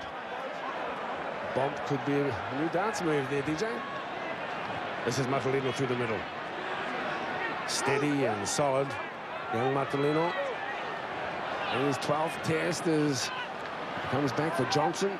And again, Pritchard had some mongrel and some toughness. No doubt about his attitude in test match footy. Smith. The call comes out as Alex Glenn comes forward. Alex Glenn on the 30 metres. Here comes Isaac Luke. Picks up another 10 metres. Put on his back though. Good tackle. Back to Marshall. Chases there in black and white jerseys. Akila Uate takes it. Manu Vatsuvei comes at him. He's still alive. Uate. He won't get through Matalino's tackle. Down there. Penalty in Australia's favour. Well, here comes the square up. Penalty's now been dished out. The kick from Benji was nice and high. Then Manu gets a little bit of a check as he chases through on it. And then Uate is just about to say, do not let this man run. Because, boy, can he scoot. 2 points in it. And the Anzac test from Eden Park. 2 balls. Just on 25 minutes to play. Kangaroos lead by 14-12. There's Tamo. McKendry. Matalino combined. Through the middle comes Watmo. Steadies his run. They love that play up the middle, don't they? Sure do. 2 in every set of 6. The drop-off on the inside, testing the ruck defence. Short pass Slater. Out the back door finds Cronk. Cronk with a beautiful ball. Hodges. Hodges for the corner. Inside ball and it's gone to ground. Well, you heard Josh Hoffman saying before the game that anyone who wants to upset it would be Justin Hodges. And the Brisbane teammates. He may have blown this, Hodges. He looked as though he was complete. He was going to finish it himself. And then the efforts of the Kiwi defence come into play. And he realises he's not going to get there and he flicks it back infield. Have a look at this. Great effort and tackle. Brilliant from the fullback. Now, Uate, well, there you go, knocked on. What a magnificent effort. We hadn't seen the full bag of tricks. We talked about Hoffman early on. We wondered where he was defensively. Great shoulder block on him. Got a good piece of his shoulder on him, or shifted the weight towards the sideline. And now he's come up with a try-saver to boot, possibly a match winner as well. Still some time out from full-time, but certainly it was a gutsy effort from Josh Hoffman. And isn't that uncanny, Owen, that they should both speak, that they wanted to close each other down. And Hoffman does just that on Hodges. A fantastic cover tackle from Hoffman. Remember, he took a knock in the first half, and and they were assessing him at half-time. He's obviously come through the pain barrier, and he's pushing himself. He's a tough character, and he'll love the fact that he took Hodges out there. A nail-biting test match here in these Trans-Tasman rivals. Scrum set, 10 out from the Kiwi line, 23.5 minutes to play.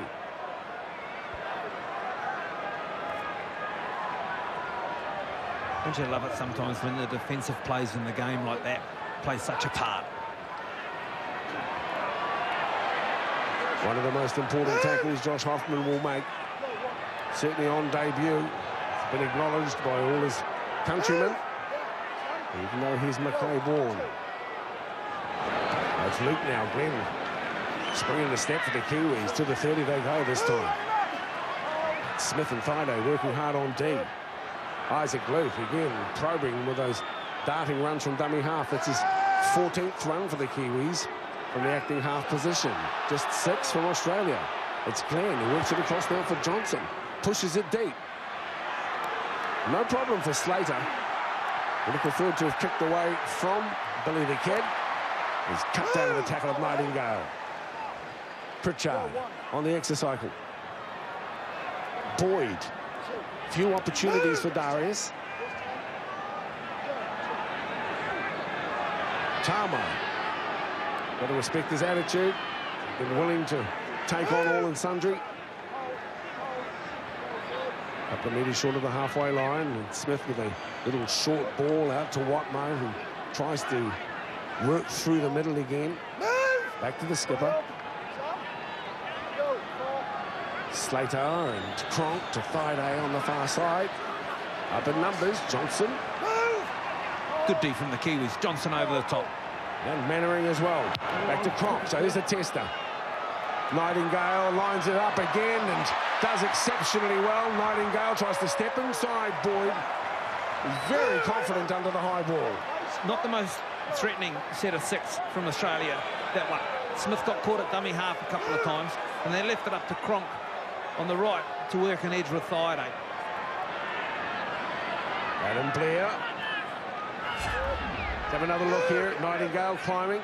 Under plenty of pressure too from Luke Lewis. Vatuvei again comes on, and it's those sorts of runs that can lift the spirits of his teammates. They play the ball a little awkward. Luke climbs aboard Smith and makes it to the 40-metre line. The Kiwis pushing forward. The grubber kick angled towards touch and allowed to go there as well. Well, you mentioned that play the ball was awkward. It would be awkward for you as well if you had big James Tamo lying in the road. But anyway, then at the kick at the end of it, Benji Marshall, he absolutely drilled it. Must be preset to want Australia to start with scrums, maybe start with something conventional instead of having Slater pick the ball up, beat 1 or 2 and start on the front foot. So possibly predetermined play. You've got to wonder what Benji is thinking. Why is he kicking out? And, you know, he wants to maintain pressure on Australia. A grubber kick to the sidelines, not exactly exerting the pressure needed. Well, just that the conventional start to the game sees you set up, and Thurston has come out of this a little bit ginger. Thurston, we've seen that sight many times before, though. I was just about to say that Jerry Evans is the only player yet to enter the football field, and his entry would be late unless something happens to a half. There is Thurston on the inside. Dave Taylor back into the fray and immediately makes his presence felt. Hulking physique of Taylor. Gold Coast bound next year. Thurston on the halfway, now with Gallen. Gallen's meterage, nothing like what he's achieving week in and week out with his club side. This time at the back. And running as a block is Vatuvei sensibly too, because Josh Hoffman's steady under the high ball, takes it on the 10-metre line, and now it's time for Vatuvei. Marvellous skill under the high ball again from Hoffman. He had pressure coming through from Slater as they move it off to the right. Here is Smith. Blair. Been well contained today, Adam Blair, by the Australian defence, as Marshall works acting half, and it's now Mannering, who will put the hand up from the Kiwis to punch holes in this defence. Jeremy Smith gets it from Luke, and it's Gallen. Uses the old judo technique to put him away 40 metres out from the Kiwi line. Back now. It's to Benji Marshall. Angles across to the sideline, but this time a very poor kick. A disjointed set of 6. Mannering had to come in from the centre position out on the left to take the 4th run. There was nothing doing. They only made 30 metres in the set, and he kicked it from the 40, drilled it straight into touch. Tamo, he's been starting to stand and get offloads as well. He'll go down this time. Tamo's been very good. Danger time for the Kiwis. As Thurston again goes looking. Luke gets him with a shot. Does he what? Australia, this is when they're dangerous. Now it's Gallen. There's a little offload too. James Tamo comes up with the football. Good carry again from Tamo on debut. 5 metres out from the try line. Australia with the ball. Here comes Smith. Waits it for Gallen. And Gallen wrapped up as though he's in an envelope. They'll play the ball now 5 metres out from the try line. Runners are plenty. Here's Thurston. Thurston away from 1, away from 2, and then passes off the ground. You don't see it often at international level. That's what it looked like from here. Referee says play on. Let's come on back. Well, how long can you lie on the ground before you pass the football? Please. So, Cronk now. Putting it inside, the ball's gone up and down, and it's Vatuvei comes up with the ball. The Kiwis have possession. Play on, says the referee. 17 to play, 14-12, the score remains. Well, I'm sure there's a knock on there as well for New Zealand, so maybe tick for tat. Yards needed, and plenty of them. That's tackle 2. Vatuvei's been called once again.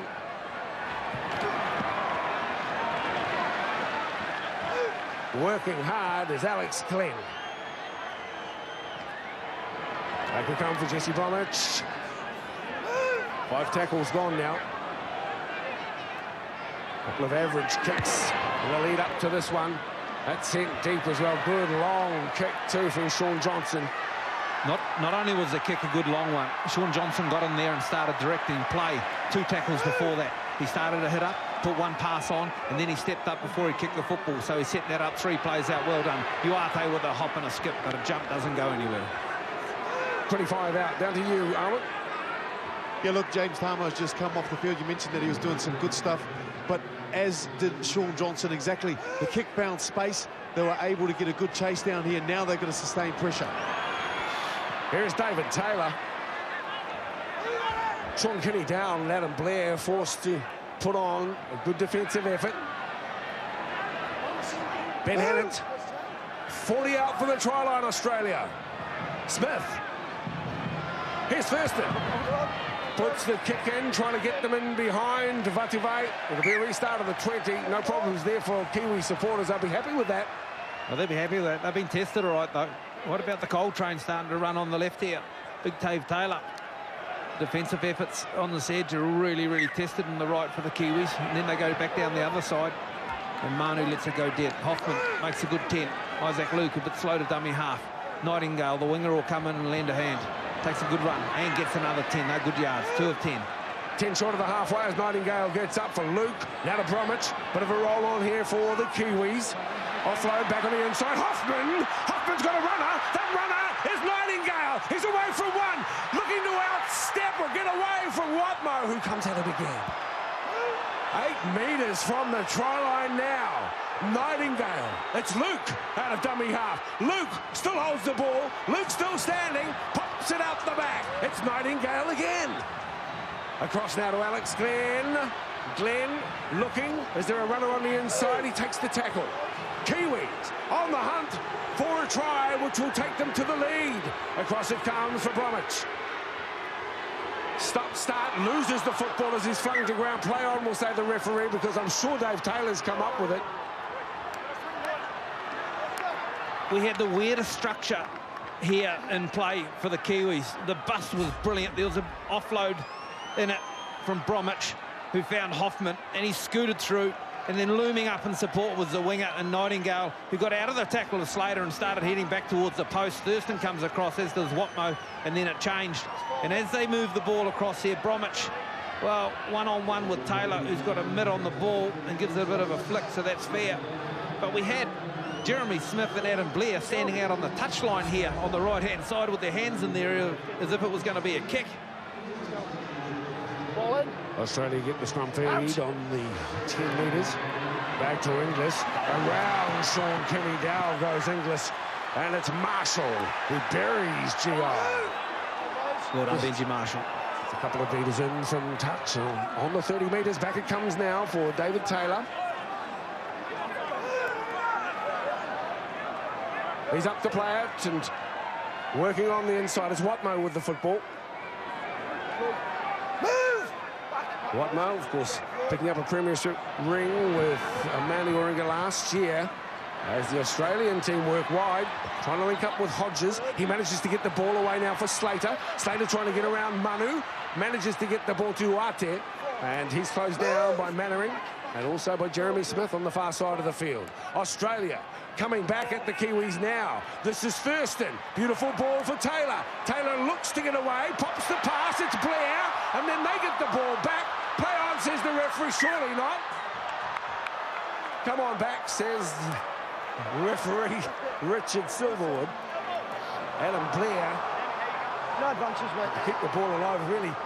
Possession is everything with 12.5 to play. The width was tested again, and the coal train comes up. Marshall just grabs him, and then I thought Blair, well, he actually ended up flicking that ball to Bromwich. I thought he might have taken the slips catch himself and been quite happy to go to ground with it. So now, New Zealand really under the pump. 10 out, Australia with possession. Here we go. Let's go. Okay, mate. Let's go now. I'm sure the crowd have enjoyed this. All the stats Back on. reading equal or thereabouts as it's taken from the scrum base from Smith. Now an inside ball. Thurston. Back it comes to Luke Lewis. And Lewis is put away right in front of the post. 12 metres from the try line. Now with Smith. Heads left. There's Cronk. Cronk, beautiful half volley pick-up two from Inglis. Under pressure from Sean Kenny Dow. Quick play the ball, Inglis. Across now for Cronk. Now Gallen. Gallen will look to free his arms as well. And Gallen, desperate to get the ball away, has that opportunity denied. Here is Smith. Now Thurston under pressure. Slater as well. Slater and Glenn do battle. And Glenn makes the tackle 10 metres from the try line.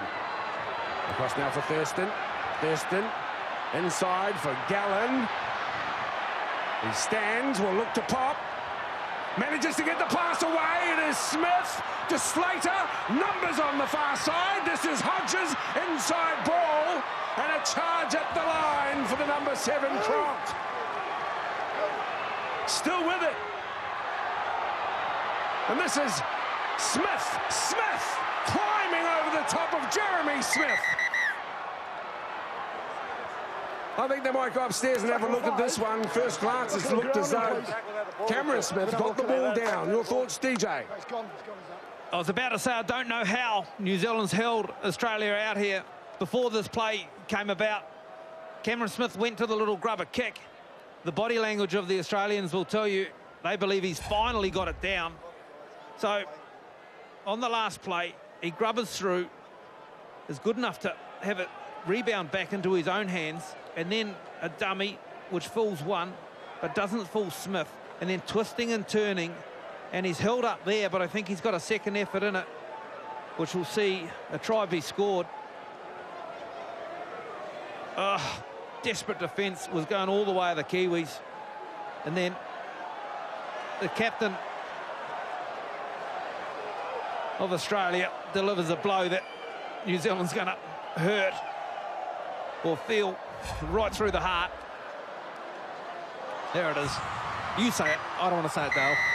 That's okay. Look, he's one of the best players in the world, Cameron Smith. Not too many hookers could have pulled that one off. And he is in to score after some sustained pressure from Australia. And Cameron Smith is in to score despite the efforts of the Kiwi defenders. You don't get the Origin Player of the Year last year and the International Player of the Year without having a wonderful array of skills. And we've seen them all to good effect here from Cameron Smith.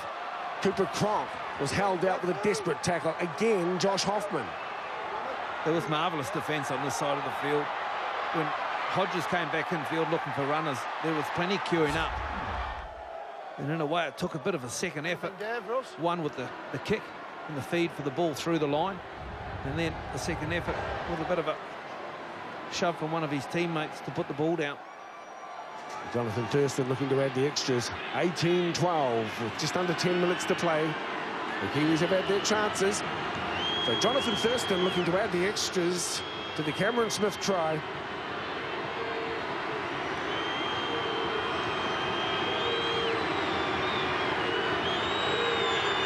Thurston looks for 2. And he makes no mistake. So Cameron Smith in to score as Tim Sheens looks on. The job's only half done, says Tim Sheens.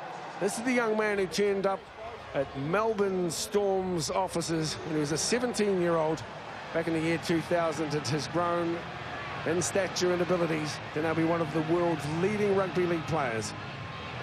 So Benji Marshall gets the Kiwis underway. They're looking at an 8-point deficit. We're just on 9 minutes to play here in the Anzac Test for 2012 as Gallen takes the ball forward. Tries to the Kiwis through Sean Johnson, and also Isaac Luke. Australia, again, have been relentless in defence, have been under pressure at times. They're chock-a-block full of talent, including this man, Taylor. So it will take something really quite special for the Kiwis to snatch this victory from the Australians. Here is Watmo with the football. Takes it just 5 or 6 metres into New Zealand's half. And Smith works Hannon down the right edge. Blair and Pritchard combined to make the tackle. On to the 30 now. 5th and final tackle it is for Australia. Comes to Kroll. And they test her at the back once again. Looking to be driven back into the in goal. The referee will penalise Australia here as Vatuvai did in fact come down in the field of play and he was driven back. Referee Silverwood won't tolerate it, so an opportunity for the Kiwis to kick the touch on the far side of the field. Down to you, Arwen. Plenty of disappointment there, Arwen, with the try scored by Cameron Smith. Yeah, exactly. Look, the Kiwis have been scrambling well in defence. There's so much strike power right across this Australian side that sooner or later someone's going to score. It's how the Kiwis react now. There's still plenty of time for them to come back in this game. They've just got to get down the other end of the field, and they need a special play, maybe from someone like Johnson. And he has a little look about as Luke now does likewise for a 10-metre gain, 8 metres short of the halfway. Hoffman works the acting half roll. And will step up. Jeremy Smith finds Adam Blair trying to bust through the middle of Taylor and also Thurston.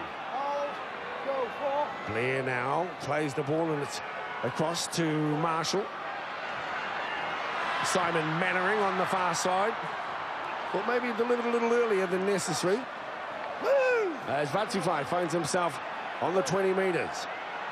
Back it comes for Johnson. This is the crossfield bomb that many have been waiting for. Plenty of numbers here. The bounce important. And it's a tap back for Slater. Under the post we go. Darius Boyd claiming he's been taken out of play here and wasn't given a fair shot at the football. And the English referee has gone upstairs to clarify his ruling. But plenty of yards on offer now for the Kiwi attack after they delivered it pretty much down the left-hand side with Manu Vatuvai coming in and setting it up. So here's the kick, plenty of height on it. Kenny Dow, the furthermost Kiwi forward, charges into it. Nightingale's been safe as a house under the high ball today. And he sort of goes in and, well, they did touch Nightingale on Boyd, but to be fair, it'd be Hollywood, wouldn't he? Slater comes in and delivers the blow out the back. Well, you'd have to think so. Dustin Hoffman would be pretty impressed by that, I would think.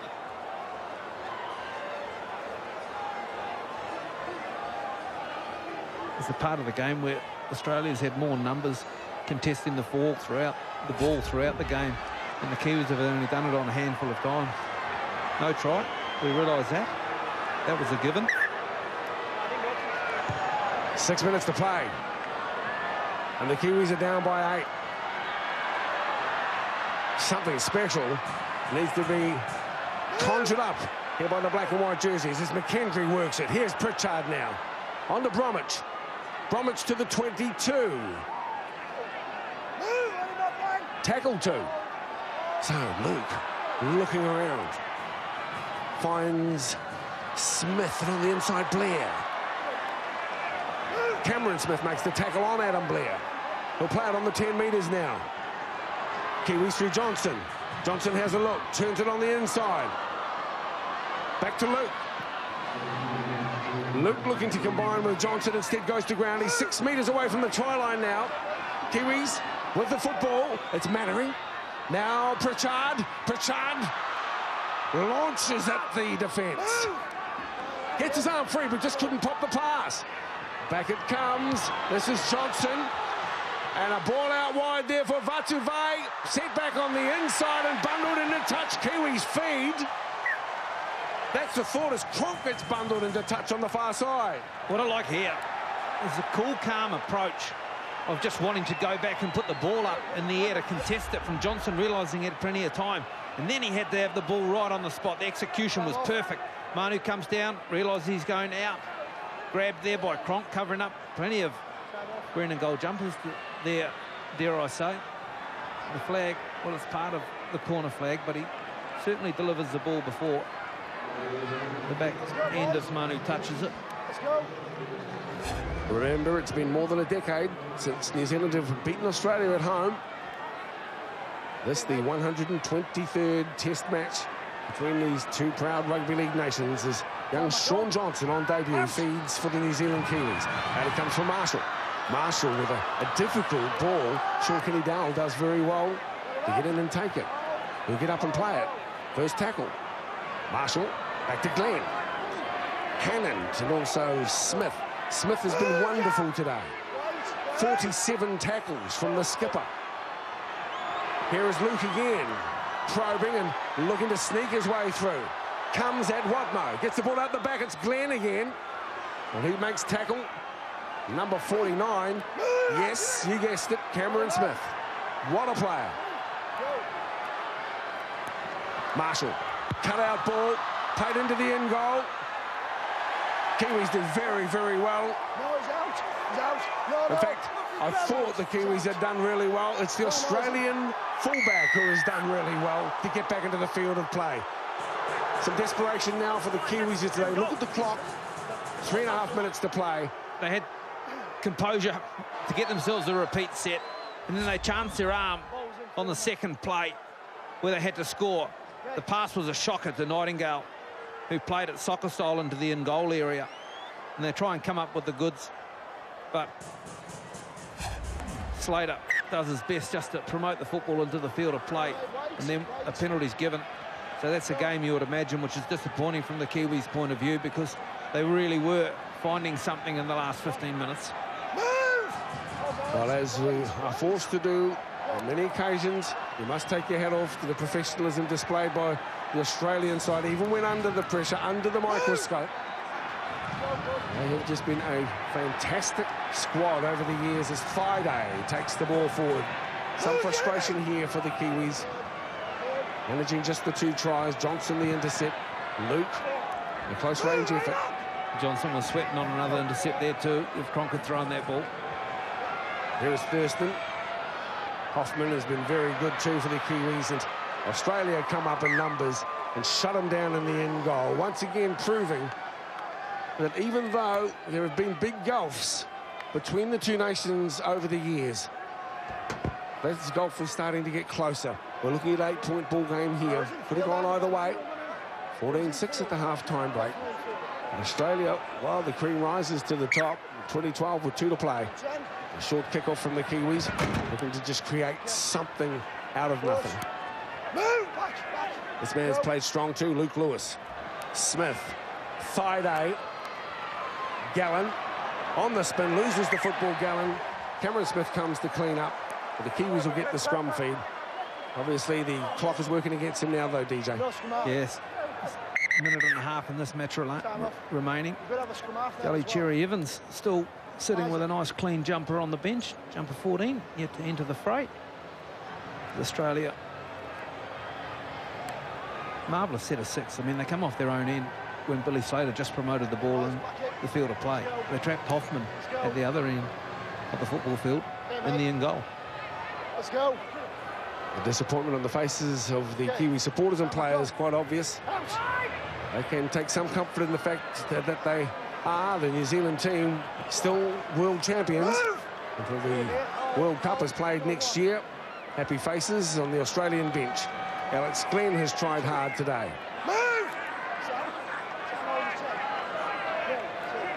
Limited preparation. It's been a real ding-dong, a real test match, has it not? Ball's lost on the far side and snaffled upon by Hoffman. He can keep his head held high. He's played real strong. He's had a marvellous game in attack and defence. Jeremy Smith, the warhorse of New Zealand Rugby League, comes back to Marshall. This is when he sometimes produces the bits of magic he is famous for. Marshall cutting across field and Cooper Cronk deciding to come out of the line and make the tackle. 43 seconds to play. It's been a fine test match. Both teams have had plenty of chances. It's the Australians who come away the better on the scoreboard. Both packs deserve credit. Both teams have played strong. And Shaun Johnson, the man on screen, has actually fitted into test football like he's never ever missed it. Like he's played it all his life. His last touch of the football there, just one he wouldn't want back as the ball slips out of his hands, but the game is over. Ben Hannant's getting the congratulations of the Australian team. For all our viewers in Australia and indeed in Great Britain, I hope you've enjoyed the action here from Eden Park. But in the Anzac Test of 2012, it is Australia who come away the victors. They win here at Eden Park. In the 123rd meeting of these two proud rugby league nations, the Kangaroos beat the Kiwis by 20-12. There's the congratulations coming in from each other for the Australian team. Some disappointment for the New Zealanders. But, of course, we've come to expect close and tight tussles here between both teams. Josh Hoffman played a brilliant game at his debut. Adam Blair would have wanted a few more opportunities. They didn't come his way. And again, the professionalism and the confidence by the Australian team come out on top. Wonderful effort as well from the skipper with 51 tackles, the captain of Australia, Cameron Smith. Let's go down to Lavina. She's got Benji Marshall with her. Benji Marshall, a case of what could have been for the Kiwis tonight? Yeah, look, we sort of shot ourselves in the foot a couple of times there, but at the same time, it was a big effort from the boys. I thought we defended pretty solid for a period there in the second half on our line, and just unlucky to let that try in. And I thought all the new guys were outstanding today, Shaun Johnson in particular. So it was good blooding for a few of them. How do you rate Josh Hoffman's performance? I think he saved 3 tries at least. Yeah, well, he was outstanding at the back, took all of the high balls he was required to take, and big performance on debut for him, yeah. Kiwis pay a high price for letting the Australians run too much out wide? Yeah, a little bit, yeah. It was a bit of a case of that, but at the same time, you know, we had opportunities there and we sort of didn't capitalise on them. A lot of this match about playing with pride in that black jersey? Well, there always is pride. I mean, we weren't short of it tonight either. Big effort from the boys, but, geez, we still can't get that elusive win in Anzac Test. No doubt Stephen will be disappointed not being able to score points with Billy Slater off the field. Yeah, that was disappointing. We sort of dropped the ball first set there, but, you know, it's a big learning curve for us as well tonight. I thought our performance was improved again on the end of last year, and if we keep building in that direction, we'll have a solid Kiwis team in the future. Thanks for your time. Sweet. OK, well, let's go down. Owen Guttenbeil's got the winning captain, Cameron Smith, with him. Well, Cameron, fantastic effort from your boys. You must be really proud of the way that they pulled through in the end. Yeah, it was great, mate. You know, we didn't get away to such a good start there with a few early penalties, a couple of errors, and you know, the Kiwi boys were good enough to get some early points. But I was just really pleased with the way we hung in there tonight. We didn't have too much field position in that first half, but got into the sheds half time up on the scoreboard. It's a fair dinkum test match. I mean, you 51 tackles. You guys had to turn up and put in a really valiant effort to hold this Kiwi side out. Yeah, we did, and we knew that all week, mate. You know, Sheensy spoke about how good this side was, the Kiwis, and you know, they kept coming all night. And as you said, it was a dead set test match. They come at us through the middle all night. They made us, you know, work very hard, and I was very pleased with our ruck. We held up through the middle there for the 80 minutes and gave the boys out wide some chances out wide. James Tamo on debut, he stood up and played well for you? Yeah, he did. He was really excited to get here and play against the Kiwis, and I thought he made some good yards for us when he was through the middle, and he was really excited about the whole week. So hopefully it's our first of many for James. There's speculation that this may be the last Anzac Test. Your thoughts on that? Is there a place for it? Oh, look, I think so. I think myself personally and all the boys in the Australian team, we really love playing, this Anzac Test, and obviously, it's a very nice place in our hearts, Anzac Day, and obviously for the Kiwis as well. So, you're seeing a great crowd tonight. There's a wonderful atmosphere at Eden Park, so hopefully we can continue that tradition. Now, there's no footy on the weekend, no club footy. Chance to celebrate? Oh, not really, no, because we play on Wednesday against the Warriors back in Melbourne, so a bit of a short turnaround for myself, Billy Cooper and Jesse Bromwich and the Warrior boys, so very quiet one tonight, I think. Cheers, mate. Congratulations. Thank you, Owen. Cheers, mate. Well, there we have the official scorecard from the 2012 Anzac Test. Australia retaining the title, 20 points to 12. Tries from Luke and Johnson for New Zealand, Thurston, Inglis and Cameron Smith for Australia. Good start to the first half for New Zealand.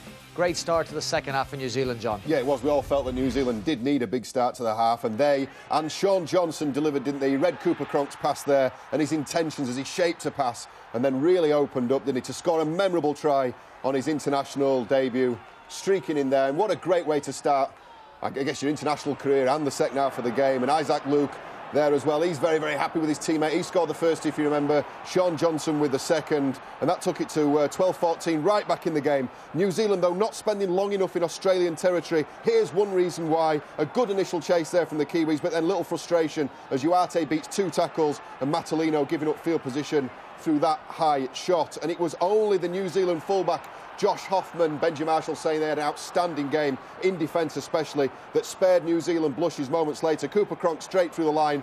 Hodges, Brisbane teammate on Brisbane teammate. Great try-saving tackle there, denied Australia another score. New Zealand, though, still proving a real threat around the ruck. Jesse Bromwich here, he's able to put feet on that line. Great offload to Hoffman, who then offloads to Nightingale. Brilliant play in the setup, and now they're in Australia's danger area. But this, unfortunately, is where it started to unravel for the Kiwis. You've got Isaac Luke taking the next play. This is only the third tackle. They've got time now and space to build some pressure. Jesse Bromwich again offering himself there as the lead runner. Isaac Luke able to get the offload, and Nightingale now, he's just setting up a play. Alex Glenn takes the ball in. But I want you to have a look at Simon Mannering here, because he's looking for Benji Marshall or Sean Johnson. He does not know where this ball is going. Fourth tackle in attack. First receiver is Nightingale. Second receiver is Bromwich. An error off the back of that. And that pretty much summed up the half for New Zealand. And that last piece of footage there, I think, assumed even more significance as Australia straight down the other end of the field, and they showed how clinical they are in attack. A score there for Cameron Smith. New Zealand did have late opportunities and they needed to be clinical here. They weren't again. Look at Benji Marshall's pass here. He makes Kenny Dowell reach on the first tackle, took all the momentum out of that. A great opportunity for them. And then again, this was the third tackle and went to ground. Opportunities lost. Ultimately, I think, Brian, that was the difference, wasn't it? Their ability to build pressure. And we go back to what Stephen Kenny said before the test. They need prep time together. Sean, 20-12 in the end. A fair reflection on the strength of the sides? Yeah, I think so. I think Australia might be a bit disappointed the fact they didn't score more points, but I think they went to sleep a little bit, Australia, with the football. They started to play a lot tighter. That expansive game we didn't quite see. New Zealand will be disappointed they didn't take opportunities there. I think they presented themselves with them and just weren't able to finish them off. But Australia deserved to win this match. Well, there you go, Australia. They are Anzac champions in 2012 to go with their 2011 Four Nations champions. They were good enough to beat the world champions New Zealand today. Thank you very much to John and to Sean for their company and your company as well. Take care and we'll see you next time on Sky. Bye-bye.